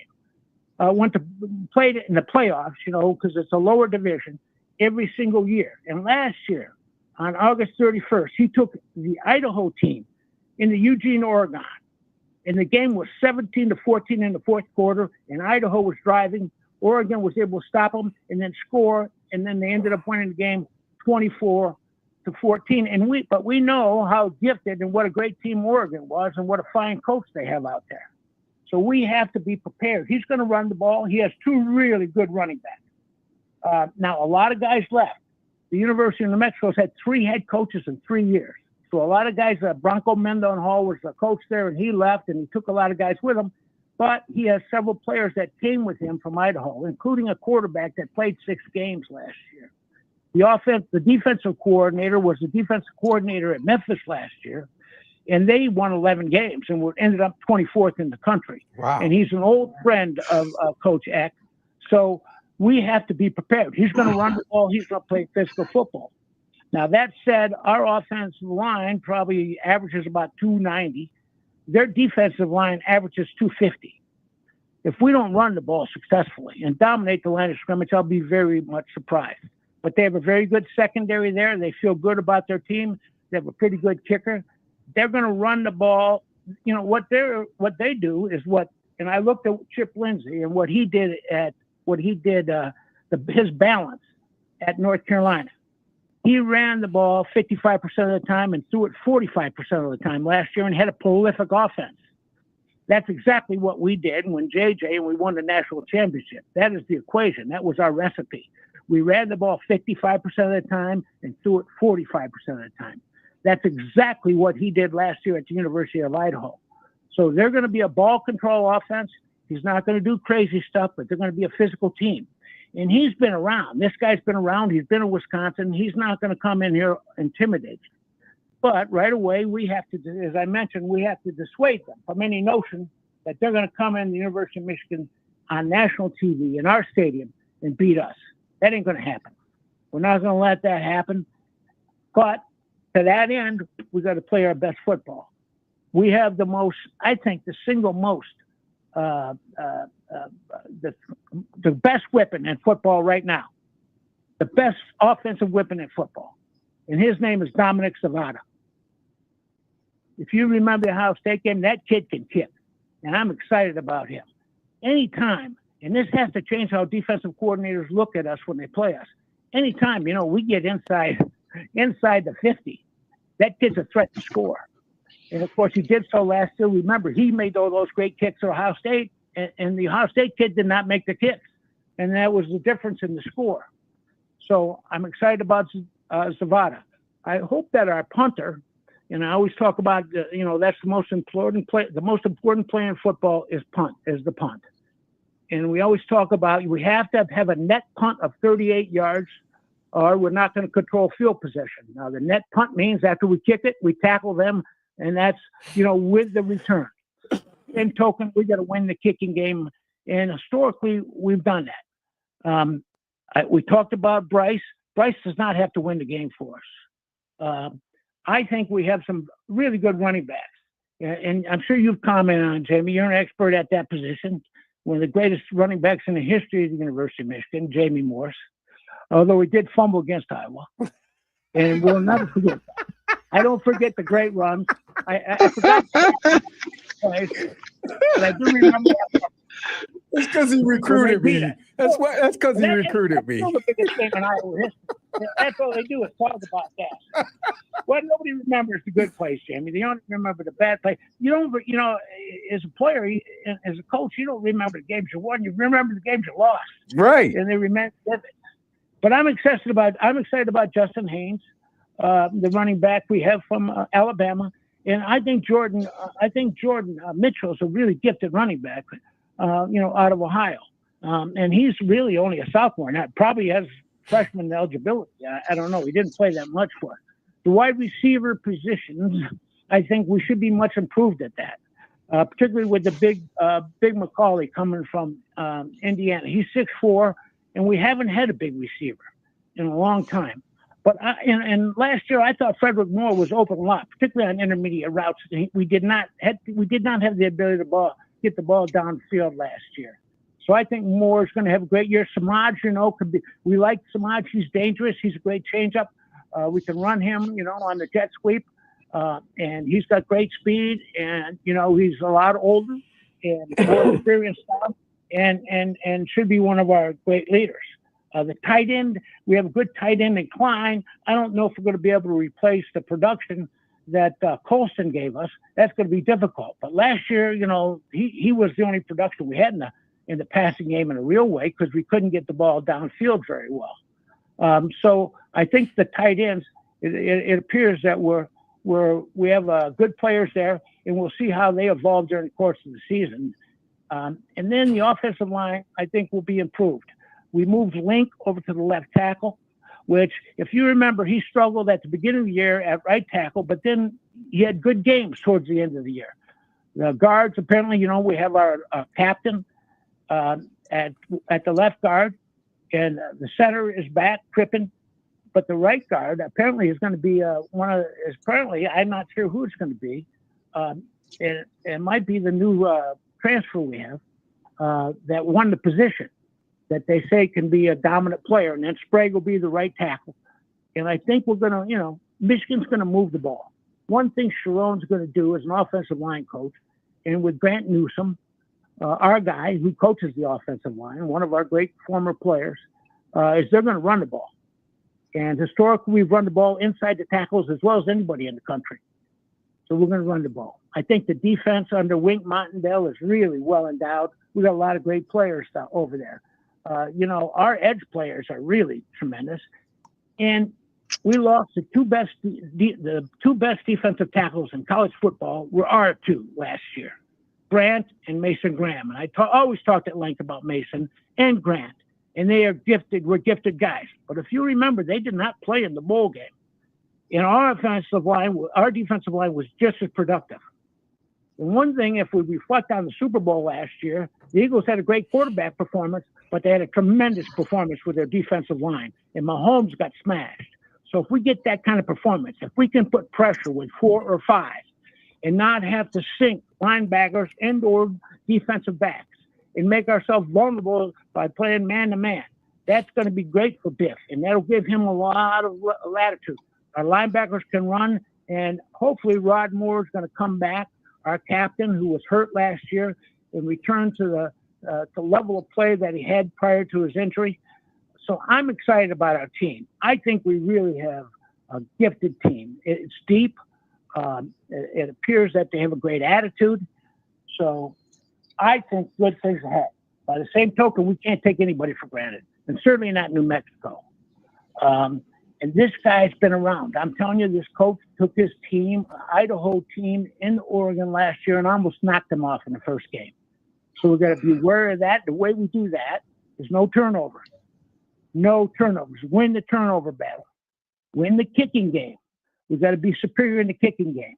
We've got to cover punts. If we can get some returns, that always helps. The one thing that can change the course of a game, of course, is a big return. And if you negate their punt and make sure they don't punt it for 38 yards, and we, only average 30 or 40, that's to our greatest advantage. Punting controls field position along with the kick return. Anytime you get the ball out past the 30, you're in good shape, because if you're forced to punt on the first series of down, you're going to punt it deeper into their zone, at least back to past their 30 yards in their zone. So they have a long way to go, which will give our defense the ability to force them into a bad play and then get the ball back. So we got to go 3 and out. We got to worry about the biggest game in the country is going to be played in Ann Arbor tomorrow night. When the University of Michigan plays New Mexico. I don't care who else is playing. I don't care if LSU is playing Clemson, any of those games. The biggest game in the country for us, and it's about us, is going to be played in Ann Arbor tomorrow night. So what we have to do is what we always do, play for each other. Mm-hmm. The kids got to play for their teammates. They got to play for themselves. Part of playing for yourself is being the very best you can be, being the best teammate you can be, and letting your ability, we talked about, letting your ability, reveal itself within the context of what you're supposed to do within the system. So when you block, you sustain your block, and you never come off your guy. When you run and you break tackles, and you keep leverage on the ball. When you tackle hard, you wrap up. We've got to play like that. We've got to play like Michigan. So we also play for our families, all those people that sacrifice for us, our parents, our brothers, our sisters, our grandparents. We play for them. We remember them when we play. We play for our great fans, this tremendous fan base, this people that love, that are passionate about Michigan, that support Michigan and care about us no matter what happens to the team. And I always tell people, these are our kids, no matter what. Win or lose, this is our team. This is our team when we stick together. We never fall out. As the coach said, we're not going to criticize each other. We're going to stick together. We're going to play together. And that's true for our fan base. That's what Michigan is. We stick together. We respect other traditions and other people and other schools. But this is who we are. We define who we are. And our language was, we're not going to criticize each other. Coach Schembeckler told us this. We're going to care about each other. We're going to stick together. We're not going to talk about each other behind our back. And as fans, and as people that support the kids and our team, we're going to stick together. And when it comes down to it, you play for Michigan. You play for the greatest institution in the world, one of the greatest traditions in the world. And it's our school. It's our school. It's what we care about. That magnificent uniform, and these are our players. So we play for Michigan. And in the end, Jamie, like the old coach told us, he used to tell us all the time, and he told us in that great speech, the team, the team, the team. And in the end, it'll be Michigan again. So tomorrow night, we start the march to the championship. And we get better and better and better. All right. Thanks, Go Blade. Blue. Appreciate it, Blade. Been good. That was Bob Thornblade, former player, former coach for the University of Michigan. We need to go to a break. And when we come back, we'll have somebody on the other side. You're listening to the M Zone on the Big 1050. Man, now that's an old school coach right there. I love it. You understand, right? You get it? Yeah, that's a coach. That's the kind of coach I'm used to. I told you, you can take a nap on this one. Yeah, You take a nap on that. that's the kind of coach. Hey, and he didn't break a sentence. Didn't take a No. breath. Dude, he don't take a breath. I remember we used to try to ask questions, and he's like, I got this. No,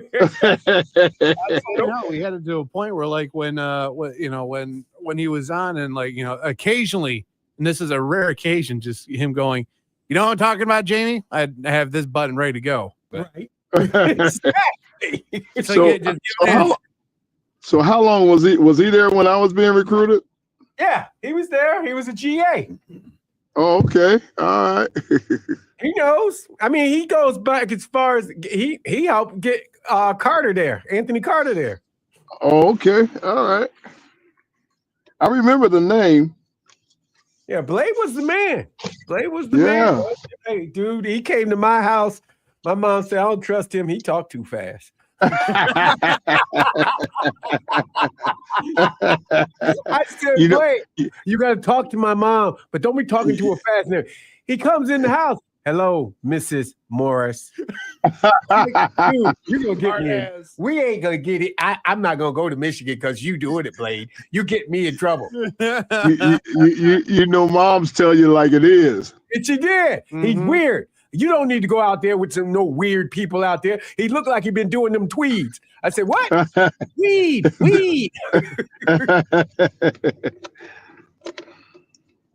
Oh, man. I remember that. That was crazy. I kept my promise. I told him if I ever get a radio show ever, I was going to make him be on my show. That's great.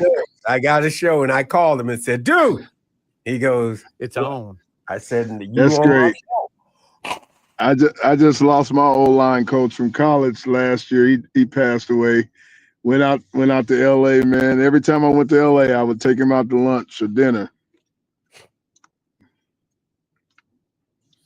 Blade understood me. That's the crazy shit. He was like, old man be yelling at him, Blade, what is he doing? Blade said, Bo, you know how kids are. They grow up, they start, he's growing, Bo. I mean, I don't want to hear what he's doing.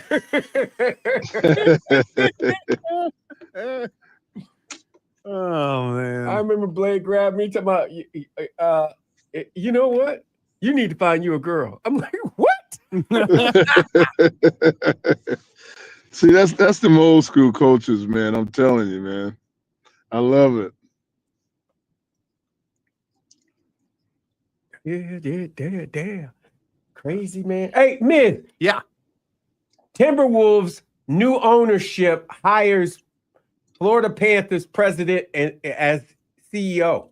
How about that? That's big. How about that? What the hell is going on? I don't know. You're taking hockey guys and making them basketball guys now. I mean, you got baseball guys that were running football squads too. So like it's everything's wonky. No, it's crazy, man. That's crazy. Yeah, I know. All right, yeah. Give old go Bray a call real quick. Okay.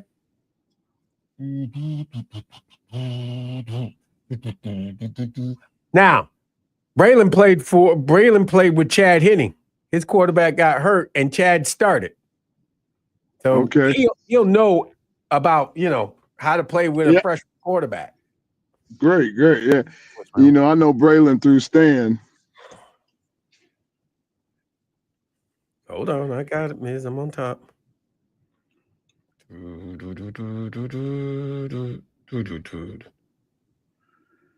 Matter of fact, Stan Braylon, I'm trying to call you right now.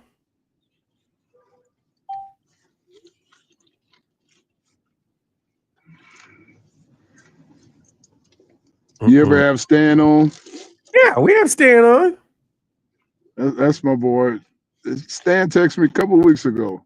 There was a base. Somebody. It was a baseline or something, and Stan sent it to me. Talking about, you know this bass line? I said, you know, it was the Brothers Johnson. Ain't we funkin' now? Ain't we funkin' now? Remember that song? Yes, I remember that.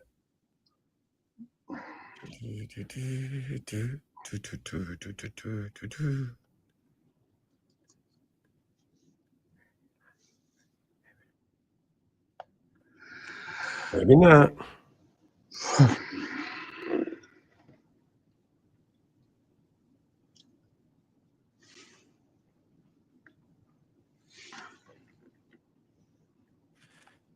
All right. Coming back here in a moment. I'll give Bray a call in a little bit.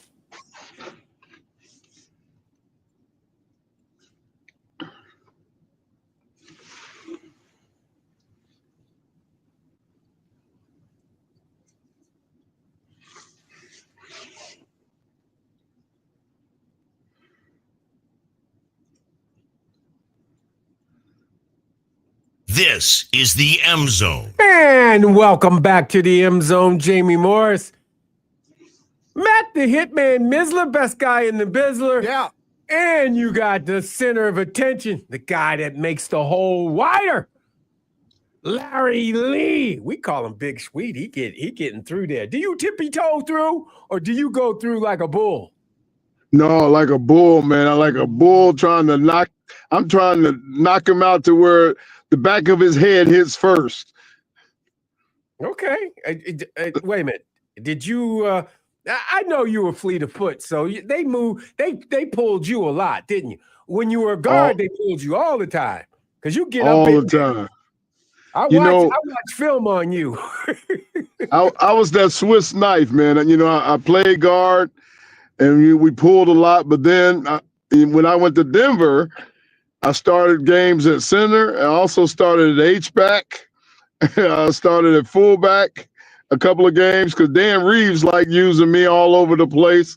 And when I got drafted by the Lions, Monty Clark did the same thing. He says, you're going to be my Swiss Army knife. I'm going to use you for everything. You're going to be like the sixth man in basketball. So, I mean, I've started all across the line. I even started at nose tackle one game before. So I was that Swiss, and I snapped punts and field goals. So I was that versatility guy. You could throw it back there? I could throw it back there, man. I snapped punts and field goals everywhere I went. Detroit, Miami, and Denver. You was Dan Skipper before Dan Skipper was Dan Skipper. Yeah, man. Well, back then, the more you could do, the more valuable you are. That's how I used to, this time of year with that final cut, man, as long as they had me listed as the starting snapper, I knew I was going to make the team. Wow. Well, that's oddity to have a long snapper. That's what, I mean, everybody's looking for one. Yeah, but nowadays it's what am I trying to say? You can make a team as just a long snapper and make $1 million. I had to play guard, center, everything else, and snap. I don't care if you're the starting guard. You're the third down. I take those gloves off so I can snap the ball, and then I put them back on, for the next series. So it's a different day. It's a different day, but that offensive line got to play. We was talking about that. Got to play. That we laugh and joke and everything, but a good offensive line and a good defense will cause you to win some football games. That's exactly right. Yeah, I mean, you know as well as I do. That's why when I say, I mean, I get it. We got Bryce Underwood. That's a great thing. But if his 5 guys up front don't do their job, then we got Bryce Underwood, and he's on the ground. Exactly, you got Bryce Underwood, and I was blessed, man. I was a part of some good offensive lines, and there's nothing more fun for an offensive lineman to be a part of a bona fide group where you know one another. You don't even have to make the calls. When they shift and all that kind of stuff, you just look at each other and you know the deal. And everybody's cool. Everybody's cool, calm, and collected, and evil at the same time, And when I was in college at UCLA, we had a great offensive line. Max Montoya, 15-year NFL guy, was at left tackle. I was at left guard. I got in 9. Our center was Brent Boyd, Minnesota Vikings center for like 12 years. Louis Sharp, rest his soul, we just lost not too long ago, was the starting right guard, 13 years in the NFL. And then the right tackle was Big Bruce Davis that played for the Houston and the Raiders for about 15 years. Good offensive line, man. Nothing like a good offensive line. The brotherhood and the brethren of a good offensive line is second to none. Wow. Second to none. I'm glad you said that. You gave everybody something. We do something around here on Friday's Big Sweet. We call it the 3 keys to victory. 3 keys to victory. Now people can see what the hell I'm doing before we go to break usually. Oh, that's it. They can see it. They can actually see it. 3 keys to victory. 734-998-1050. 734-998-1050. We do the 3 keys to victory. So, like, I'm gonna give you my 3 keys, Big Sweet. Here we go. Ready? All right. Yep. We need cohesion between the offense and defensive line. They've got to move and do their things. We got to hold them when we're on defense, and we got to move them when we're on offense. The offense and defensive line are my first keys to the game. Yep. Okay. My second keys, we got to be able to run the ball. We've got to pound the ball down New Mexico's throat. I mean, to the point where they looking for the run and they running up there. Those linebackers are just sucking in. You know what I'm saying? And that will enable us to go over the top when it's time. Third key, special teams. Got to play great special teams. Can't have any mistakes in special teams. Those are my 3 keys to that game. And I think if we do those 3 keys, we win that game. Those are, you know what? I'm in lockstep with you, man. I think those 3. I think another one, though. Well, not another one, but I have to replace one of them. Let's hope, Mr. Bryce, like Coach said, he didn't have to win the game for you. Mm-hmm. He just, hope, and I don't think it'll be too big for him or anything. But there, as you as well, there is an adjustment. From playing in Brighton Stadium to in front of 90,000, 100,000. So, he'll come through. He'll come through fine. But that's a key that has to happen. He's going to have to just be a good quarterback.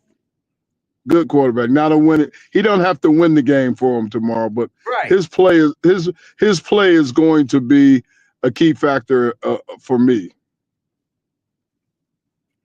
So other than that, I agree with the 2 lines. I agree with the 2 lines. Miss, you got a key. You got 3 keys. Would help if I turn my microphone on. Of course I've got 3 keys to victory. Just apparently not turning my microphone on is the one thing. Key number 1 is silence the doubters. And by the doubters, I mean like rival fan bases that kept talking about how Bryce is, he's pudgy around the waist. Yeah, He just ate. Yeah. It's time to silence the doubters. It's time to go out there and let the offense what they've been cooking up in fall practice and starting back in the spring practice in the spring game. It's time to show America that this freshly 18-year-old quarterback is going to be A-okay in his first start as a Wolverine. And that kind of ties into the second key. And that's go out there, ease free. Play your style of football, but don't have that little devil that's on your shoulder. Everyone says you got an angel and a devil on your shoulders. Get rid of the devil off your shoulder. Mm-hmm. Don't listen to the naysayers. Don't listen to the doubters. Don't let it get into your head. That's always going to be something that gets into a lot of players' heads, especially for their first start, their first time on the field, the first time in front of over 100,000 strong, ready to cheer for the maize and blue. So they got to go out there looking, go out there confident. Go out there and being as confident as you possibly can. And key number 3, play injury-free. Yeah, that's really it. Go out. I'm not downplaying New Mexico in the least bit. Always take your opponent as serious as the number one team in the country anytime. But you want to go out there and you want to play as clean and injury-free as you possibly can, because a week after that, it's a big-time opponent that you're going on the road for. And you want everyone to be as 100% or close to 100% as possible. So those are got to be the big three right there, is go out there with confidence, ignore the naysayers, and be injury-free. Right. That's about it. You do that. You do those three things. You're going victor. You're going to be hoisting that W. You're pulling the what's that? What's that? Oh, going Jameis mode. Go famous Jameis mode. Eat that dub. I don't have any doubts on defense. I mean, we saw towards the tail end of the year last year how Wink got this defense locked up. I have zero doubts about this defense. Zero doubts whatsoever. But being injury-free has got to be the biggest of all those keys tomorrow at 7:36. Not 7:34, 7:36. My clock apparently is off. Okay. All right. 734-998-1050. 734-998-1050. Hadley. Jamie. What's going on, Hadley? You got three big keys. What are your three keys? I'm ready with my three keys. I just want to say real quick, Larry, when the most important question of the day from now on till the end of the football season is Friday's keys to the game. Yes, I'm learning, man. I'm a student. And I'm gladly so. So the three keys, hit me with them, Hadley. Well, my first one is I just want to see the offense being cohesive. I want to see these wide receivers to get it together here, and let's see what they can do. We've been hearing about them all season so far this summer, and we've been hearing who's supposed to be number one and everything else, but I think he's going to use quite a few receivers for this game. And Bryce has just got to stay protected, with Babaloa hurt and stuff. Did they say who is taking his place yet? Evan Link will be starting at left tackle. Yes. Okay. Well, that helps. Because he's pretty experienced, isn't he? I know he's had some starts on the offensive line last year, but I think this is his first start at left tackle. But I mean, from what Coach Moore had said, prior to Babaloa's injury, that it was a pretty tight competition between the two. Yeah, that's the other key about this. Keep him clean. Keep Bryce clean, please. We need that clean. And I just hope Bryce doesn't go crazy and start running all over the place. If he has to, he has to. But we got it. I'm sure we're going to see a nice long pass play there, Jamie. I think he's going to air it out, maybe even on the first play. You never know. You never know. We may get the okie doke. Yeah. I don't think he's the Messiah, Jamie, but he could be by the end of the year. I didn't call him the Messiah. I read it in the story that people were calling him the Messiah. Jamie's got people at grocery stores just walking up to him just randomly like, "Hey man, I heard this guy's a Messiah. He's going to take us to the promised land." And you're like, "Who are you? I'm just trying to get avocados right now." Exactly. Like, what's going on? Get some avocados, man. All right, I didn't hear that part, so I thought maybe that was something you said. But no, bro, that ain't me. All right, I apologize. And the third key is watch the trick plays. Supposedly this team loves working trick plays and stuff, and he dragged a lot of players from his previous jobs. So I know he had 60 or 70 new players. Is that what I heard? 75. 50. 75. Yes. And a squad, and how many are on a football team? 110. Well, I think with road contests, you're only allowed to bring like 70. Yeah, you can only bring. Yeah, you can only bring a certain amount for road contests. Everyone else gets either stay back or they end up staying in the locker room. But yeah. Okay. Well, like I said, just watch the trick plays because I have a feeling they're going to try to do that stuff. Defense should play fine. Like you said, avoid the avoid contact. We're like 3 or 4 deep, aren't we, on the defense? So we can start rotating, the players in and out, maybe trying to avoid injury that way. I think that's what Sharon will do. You're right? Yeah. I think they like their defensive line. So yeah, they'll rotate the heck out of that defensive line. Yeah, and if you want a score prediction, what are we favored by? 38? Last time I checked was still 34.5, and that's according to 34. ESPN Bet. Of course, different sports books will have different ones, but that's what I'm going with, at least when we do our pick'ems. At least We got pick'em coming up, Hadley. Yeah, I know. So that should be a good one. Hey, Miz, speaking of pick'ems, are you going to do it on Facebook again like you did last year for us laymen? Well, I posted it on the Twitter. I'll try to do it. I'll try it on the Twitter, Hadley. I'll try to post it up on Twitter at the very least on Mondays. I know I'm not usually in Mondays because of it'd be nice for me to at least get one day off. One day, just one at least. At least one day. Yeah, but I will put the to me what I think are the 5 big games around the country and Michigan if they're playing that week, of course. And we'll give you guys a chance to vote on it, and of course will be reflected on our handy dandy M Zone College Football Pick'em list that, of course, have been solidified for the fan vote. And I will reveal how the fans voted when we get to our Pick'em segment towards the end of the show. Well, it's probably too late to vote now, is it?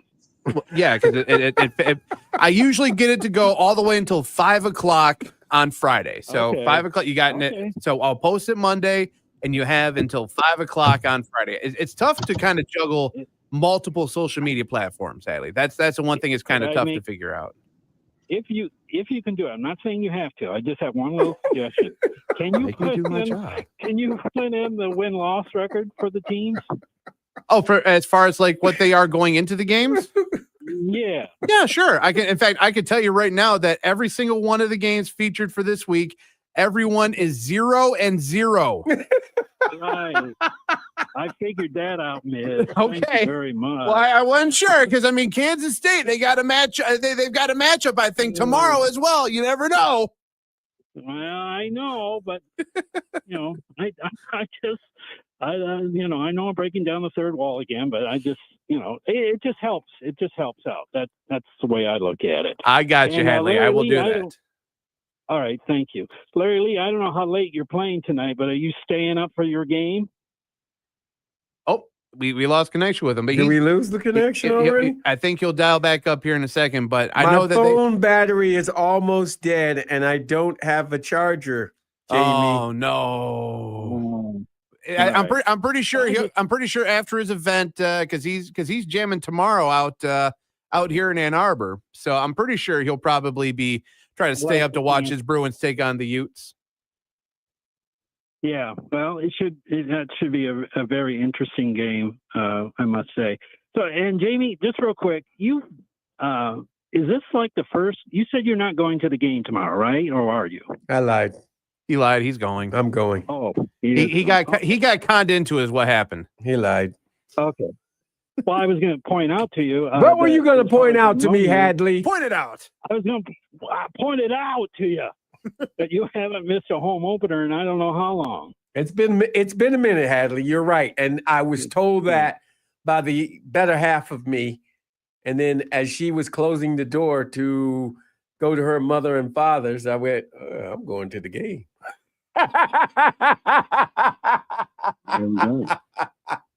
She said, and she left me with these kind words, Hadley. Make good choices, Jamie. You left Jamie Morris by himself on a whole football day? Oh, Lord, no. Make him do good decisions. Sure. What did she think you were going to do, Jamie? I don't know, Hadley. I'm a good guy. You are. I'm going home to eat my po' boy sandwich. I was telling Miz about it. Yeah, I had that. Hey, I was just going to say 24 Cheesecakery. We didn't get a chance to have Sean on. Go get you the po' boy next week. The po' boy, that chicken po' boy sandwich was off the chain. Smacking. My goodness, it had to, oh my goodness, it was great. Stamp. All right. Well, I guess, and you're not on Monday, so I guess we'll get all the recap. Who said we're not on Monday? Yeah, who told you who that? said you were not on Monday? Who told you that? Those were lies. They lied to you. I'm just letting you know they lied to you. We got to break. Hey, we got to break down that dub over the Lobos. Exactly. We got to talk about the game. Exactly. That's all we got to do. So don't be telling nobody that, Hadley. You keep it quiet on that Thank one. you. And no, I'm not going to say anything, Jamie. It's just normally Labor Day is Labor Day. No, we labor on Labor Day. We do our thing. Yeah. Jamie's going to take. We're going to labor on Labor Day, Jamie, because Exactly. we'll hear everything about the game. All right, that's what I'm what we wanna saying. hear. Exactly. Us fans need to. We need to hear you, Jamie. Well, If I we need to hear you, Hadley. If we don't hear you, Jamie, we get sick to our stomachs. All I'm saying is I'll be there. Because we drink too much. I'll be there. All right. Wow. Well, I don't drink. I promise I won't drink too much this weekend. I'll talk to you Monday. All right. Goodbye. 734-998-1050. Gabriel. Hey, Gabriel in Ohio.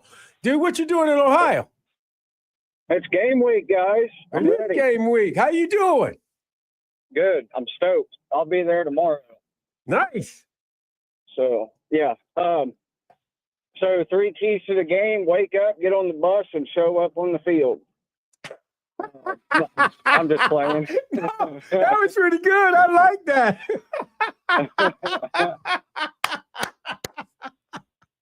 I'm just playing, guys. No disrespect to new. No, you are fine. You are fine. I thought I find that quite funny. That was good. You got me on that one. I'm like, what? So yeah, I want to see the O-line take a step forward from last year, protect Bryce, and I don't know. I'd like to see Bryce play majority of the game, even if we have a huge lead. I don't know what you guys think about that. I feel like more playing time for him would be great for next week. So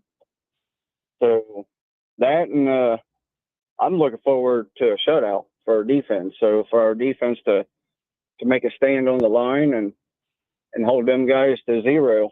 I like that. I'm agreeing with you on that. Quick question though.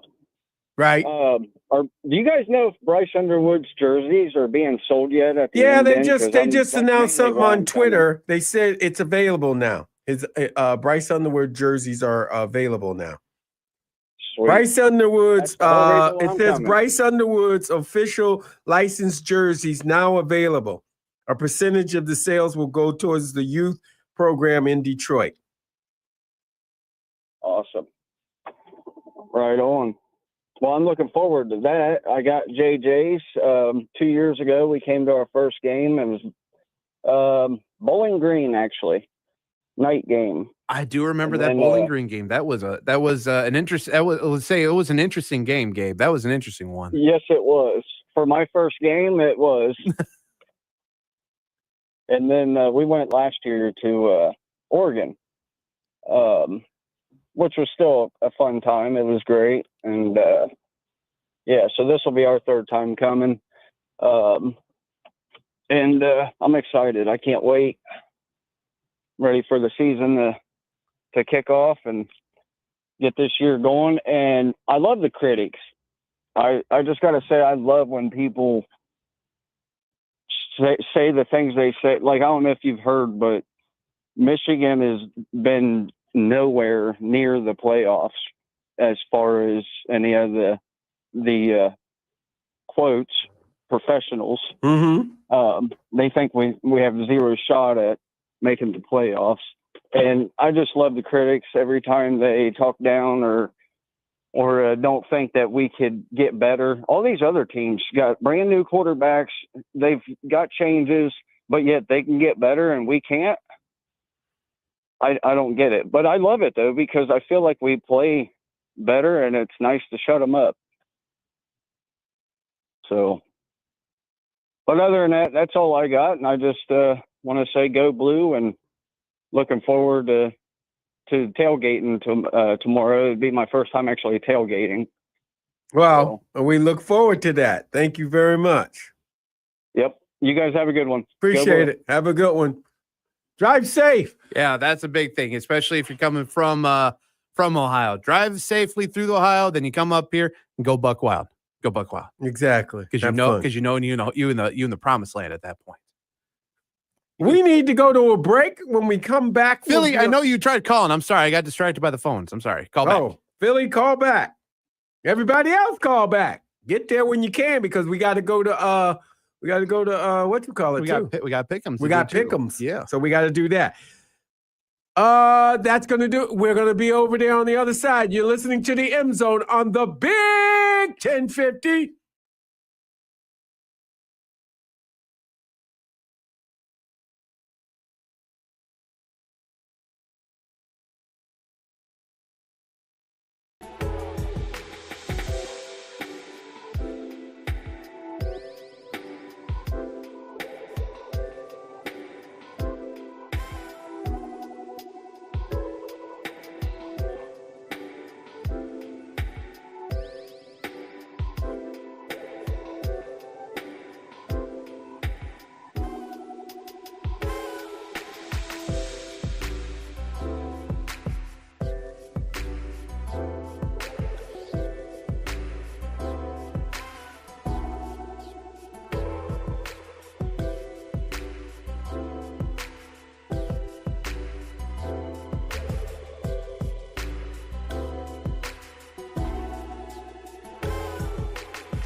This is the M Zone. And welcome back to the M Zone. Jamie Morris, Matt the Hitman Missler, best guy in the Missler. Yeah. We're taking some. Mr. Larry Lee is getting ready for his concert tonight over at the Arts, Beats, and Eats. Yep. You take Larry Lee and back in the day take the Mike Morris stage at 9:30 tonight. So if you're looking for something to do before Michigan football tomorrow, head on over to downtown Royal Oak. ArtsBeatsEats.com. It's got all the info you need in terms of getting your tickets early too. So check it out there. Yeah, 734-998-1050. Rodney, what's up? What's up, guys? How are you today? Oh, we solid, baby. We've as the day has been called, we are fantastic. Okay, when the sun's still out, is it still afternoon, or is it when the sun, after we get? As far as I know, I mean, savings. And the word when it's 5 o'clock and it's dark. Well, in evening. Well, in the words of the late great high octane Mike, well, good afternoon. So it's still afternoon for us, at least. Afternoon still. Okay, that's what I'm. Questionable. I have weather issues. Was partly cloudy and partly sunny. Yeah. Whatever you want it to be, bro. Yeah, exactly. It is what it is, right? Exactly. Mm-hmm. So all Michigan has to do is actually show up to the stadium, put their jerseys on, as far as I'm concerned. I really do not see New Mexico to be any sort of threat at all. Like, I couldn't even find them to bet against, to even bet there's, how many points are going to get rolled by. I got you. And you know what? We still need to respect the opponent as they take the field. I understand that, yeah, because every once in a while you disrespect your opponent, and that's when teams like App State come in and do you guys wrong. This is how many times has been mentioned today about App State? Oh my God, dude. I don't know why everybody won't say. Everybody thinks that's funny to bring it up. I'm not hilarious. I know. I was watching those guys for years before they came into Michigan, so I was ready to see something happen because I was watching their quarterback. That guy was a stud. Amani Jones. Amani Jones, I think it was who it was. That was Amani Edwards. Amani Edwards, that's it, yeah. The kid was a 5-star. He was a great player, and he left. I think he left Florida State or something like that. Yeah, that's what it was. And he went to, and that was. I mean, that year was like a part of like the three-peat that it was. It was incredible. Yeah. They had an incredible year. I mean, I'm not even. I'm sorry, I'm done Jamie. with it. Sorry to I'm bring done up the with past. it. I'm sorry. To start the year for that guy, he actually hurt his foot cutting his lawn. He cut himself with a lawnmower. Well, just rub it in. Hey, like Vaseline, just rub it in, Rodney. Come on. Yeah, rub dirt in it. Why don't you just spit on me too? Or with Tyler Bertuzzi, you just put a little dip on that. Oh my God! It's better than putting Ben Gay too close to park. You shouldn't put it. To. Wow! Yeah. You know what? What are you talking about now? Tiger Balm. Get back! Steam it. Get back on topic around here. The game. What game do you guys want to watch tonight? I want to watch the little Shardies today. Well, I'm gonna take a look at the Shardies. Wait a minute? Are you picking Big Ten or are you going with Mac? I already took Western. The 20 points are giving up. Okay. Yeah. Okay. That's a big old spread. I'm playing the spread on that one all day long. Okay. Hopefully they beat them straight up though. Hey. I liked Ohio yesterday. They battled. That was a battle. They did battle. That's true. Big Ten in general yesterday did not look all that good. I mean, I watched the Minnesota Buffalo game mostly because I wanted to. I always like to hear Devin's analysis on things, but Buffalo is going to be a tough team in the MAC. Buffalo is going to be a tough team. Yeah, I agree with you. Defensively, they were good. They were good. Yeah, they are. Built. Yeah, I watched that game too. Their quarterback looks a little shaky at best. Yeah, but I mean, like I said, I mean, what's the old adage? And I know it's, obviously it's 2025 is different, but yeah, I mean, defense wins games, but you show up and see the entertainment of offense. But yeah, I mean, I figure first road atmosphere, going to Minnesota, get a little shaky, but defense kind of they held them. They held Minnesota humble, at least in the first half. They look well. They have Minnesota's quarterback. They were young. They're like everybody on their team's like 19 or 20 years old. That's true. Yeah, you're right. So that could be something, in the future for that team, because I'm not assuming those guys are jumping, to the NFL anytime soon, any one of them. That's true. That's very true. Mm-hmm. So they're going to have a whole bunch of four-year guys. This can be like, old school basketball where you have a whole team full of seniors making the NCAA tournament and you have a whole bunch of freshmen. You guys don't know how to play together with each other yet. Right. Mm-hmm. Rodney, so yeah, you're gonna give me big day tomorrow for sure. You're gonna give us your threes? Did he give us? Oh no, he gave the 3. Show Okay. up, put the jerseys on, and he made it easy. That's right. I'm sorry, Rodney. I'm sorry. Yeah, show up, put your jersey on, and then that's about all you're gonna do to beat New Mexico. I know. I do not like. I have no idea why they're playing at 7 some or 8 o'clock. Because we got a TV obligation. Yeah, TV. Michigan has a TV obligation. TV wants you. Yeah, that's the thing. They just want to put it, featured on NBC. That's their big thing. That's that game should be at noon. We had the opener last year too. Yeah, it was the same way last year too.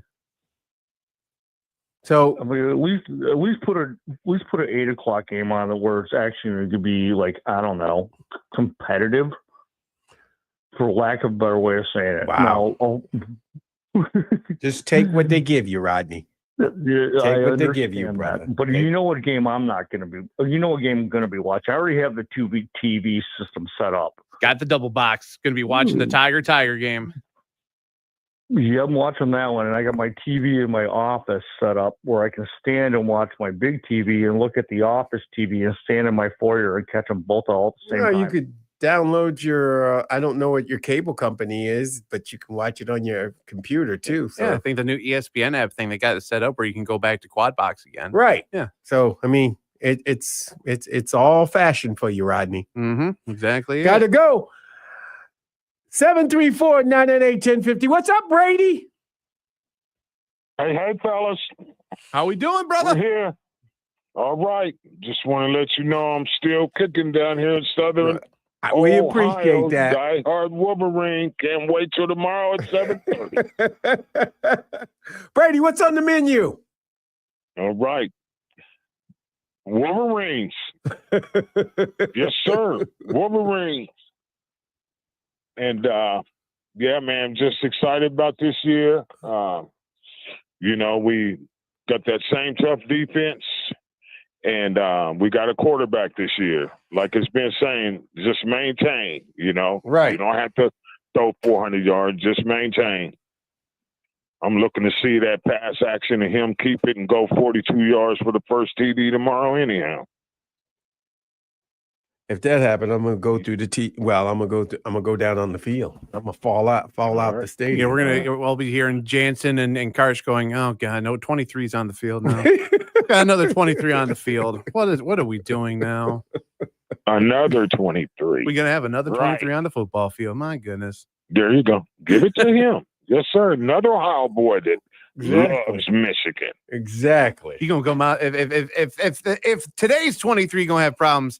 Yesteryear's 23 is going to come down there, grab him by the face, and say, "You listen here. Do you understand what that number means?" There you go. That's right. Jamie will do it. Jamie's tough now. Hey, but also, fellas, when Larry Lee tells you about them funk bands from Dayton, believe me. Hey, man, like I said, like I said, anytime he brings up Dayton, Ohio, and he talks about bringing that funk, we know that we got to get that funk, that dirty funk face. Right? Yeah, we making faces. I live through that air with my Michigan jersey on. Look at you. Yes, sir. All right, fellas. We ready for this year. Thanks, Brady. Appreciate the phone call. Go Blue.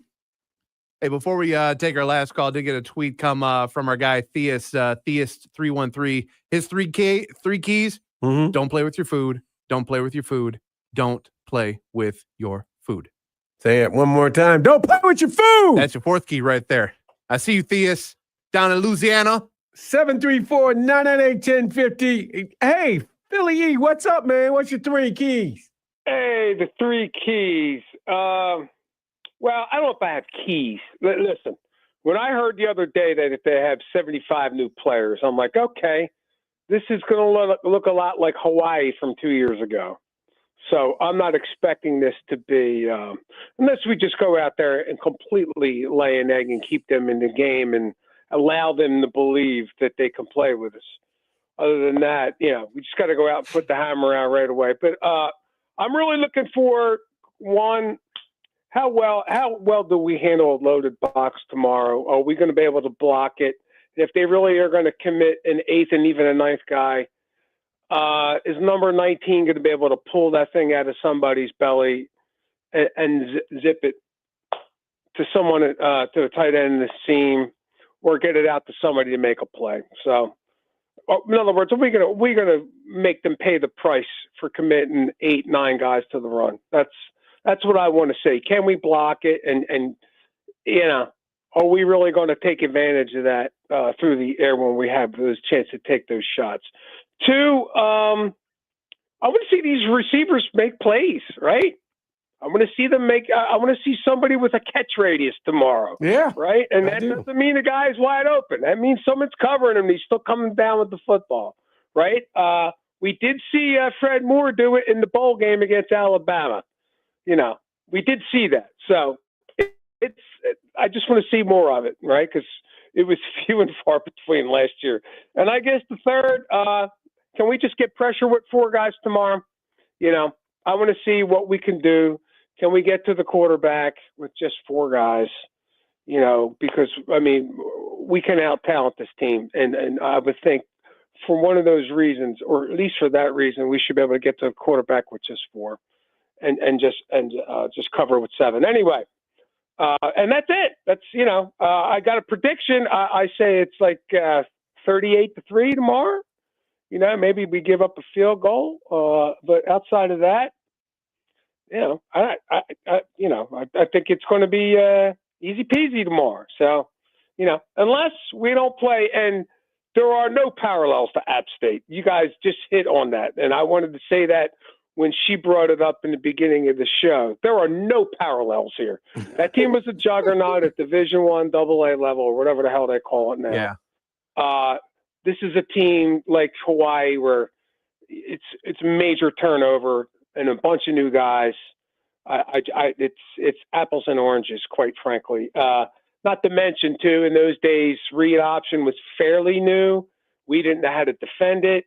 And actually, in 2007, Juice Williams went into the big horseshoe, and he hit them with that as well. So it was kind of a thing then. It is not a thing now. Although I would really like to see number 19 run a couple of those read options tomorrow. Just a couple. I just want to see a couple.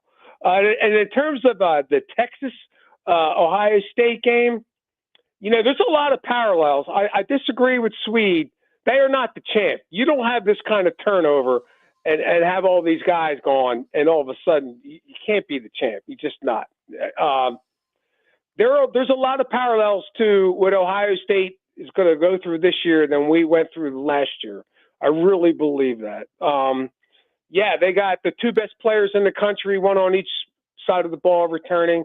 But we had some guys returning last year, too, some first-round guys. That didn't translate into a whole lot. And Texas, Texas seen this movie before. They came to Michigan last year. They went to Bama 2 years ago. I don't think they're going to be spooked in the slightest bit tomorrow. So I see a lot. And I brought up Virginia Tech going into there back in 2014. I'll give you more recent. How about my boy Mario Cristobal? Before he went to go munging in Miami, calling Hyman Roth, you know what he did? He went into the horseshoe, and he beat C.J. Stroud on his first start. So, just saying. Okay. It's doable. There's a history there. Anyway, I know you guys got to wrap this up. I shall talk to you Monday, hopefully. Yeah. Monday. We'll be there Monday. Right. You guys have a good weekend and go blue. You too. Thanks. 7. No, we're done. That's it. That's on the callers. All right. You know what time it is, right? It's time. Pick 'em. It's that time. 5 games and no find the best ones to talk about, especially week one, because, well, that's got a lot of good ones on the docket this week, Jamie. Are you ready for it? I am ready. If you're watching on stream, you can also weigh in the chat. Let's start with game number one. It is the first big game of the college football season. It is number 1 Texas heading up to the Horseshoe to take on number 3 Ohio State. The Buckeyes currently have a 1.5-point favorite on ESPN Bet. Of course, if you are doing your betting, your sports book may be different. But Jamie, who you taking, Texas or Ohio State? Hook 'em. So Larry Lee, unless he texts back and tells us differently, I'm gonna put him right now for the team that's favorited. So for right now, he's got OSU. He's got Ohio State. Well, that's his state. Yeah. The fan vote went 80% for the University of Texas of Austin. I am also going to go hook 'em horns on this one. Give me Texas to win this one, and I think the biggest situation in this whole thing is that your quarterback situation has at least one start compared to the other one. That's why I'm going to take Texas in this one. So give me the Texas Longhorns to beat the Ohio State Buckeyes. Game number 2 comes up at 3:30 tomorrow on ABC. It's number 8 Alabama traveling to Tallahassee to take on the Florida State Seminoles. Currently, right now, Alabama a 14.5-point favorite. Jamie Morris, who you like? Come on, really? You know I'm rolling. I'm rolling with the Tide, baby. Roll Tide. And like I said, I'm gonna give Larry the official take the favorite, so he'll take Alabama. The fan vote also went in favor of the Crimson Tide. I am also going to take the Crimson Tide in this one. I think the biggest key on this one is you kind of know what you're getting from Alabama. Right. This is the second year under the former Washington coach. Why I'm forgetting his name, I don't know, but I'll take DeBoer. That's right. Thank you. You're welcome. I'll take Alabama to win this one quite easily down in Tallahassee.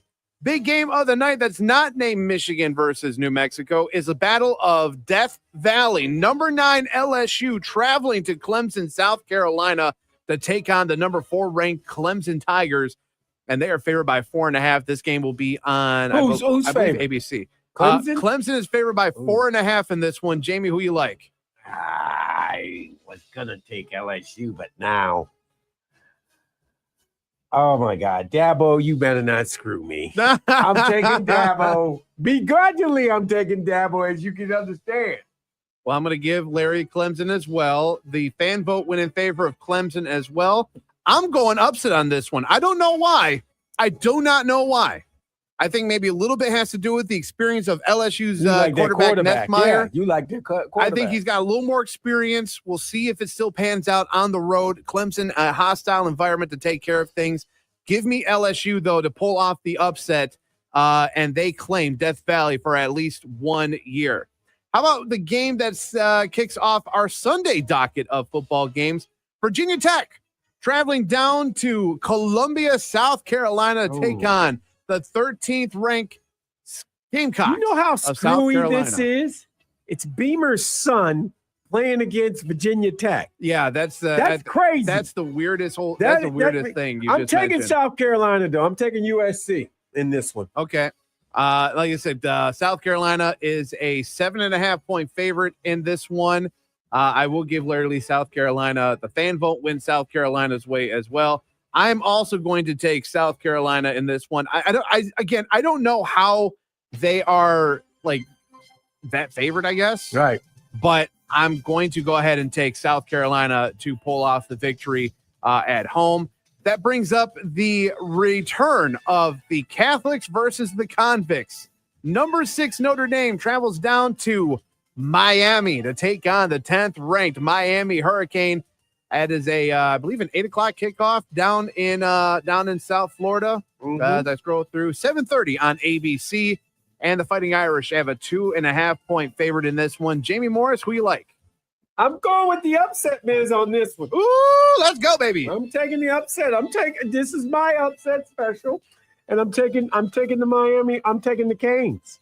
Wow. I'm not upset by that. I'm not upset by that whatsoever.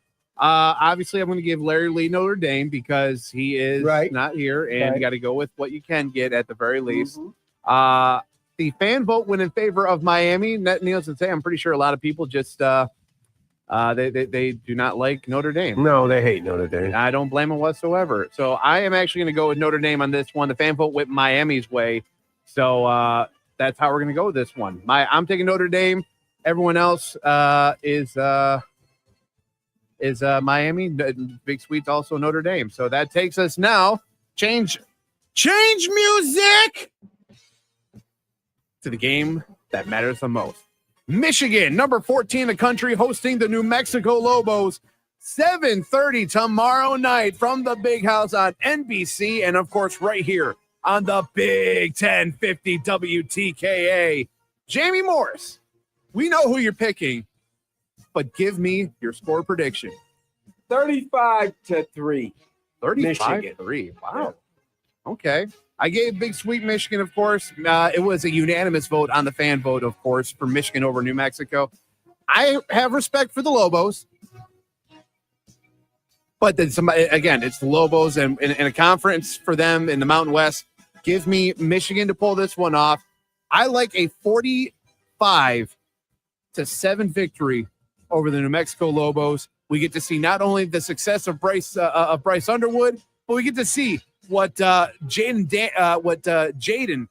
had ready to cook up for us potentially as well. So give me that. I'll take Michigan to pull this one off, 45-7. And Jamie, that concludes our picks, and that concludes not particularly concludes Fantastic Friday as a whole, because coming up next, Jamie, it's a re-airing of Inside Michigan Football from this past Monday to get everyone a little bit of a feel. By the way, a couple of things in the chat as well too. JB has got Michigan 33-3 over New Mexico, and Derek Robinson's got them 35-10. Appreciate everyone for weighing in on in chat, and everyone calling in and being a part of way to go, JB. I like that. Yeah, exactly. JB got a good score. I like it. So that's going to do it for M Zone. Jamie, you know what to do. Sign us out, brother. Well, that's going to do it for the M Zone for the night and for the rest of the week. Enjoy yourselves. Be safe. Be kind to one another. And if you see me on the street, leave me alone. I'm cool. I'm good.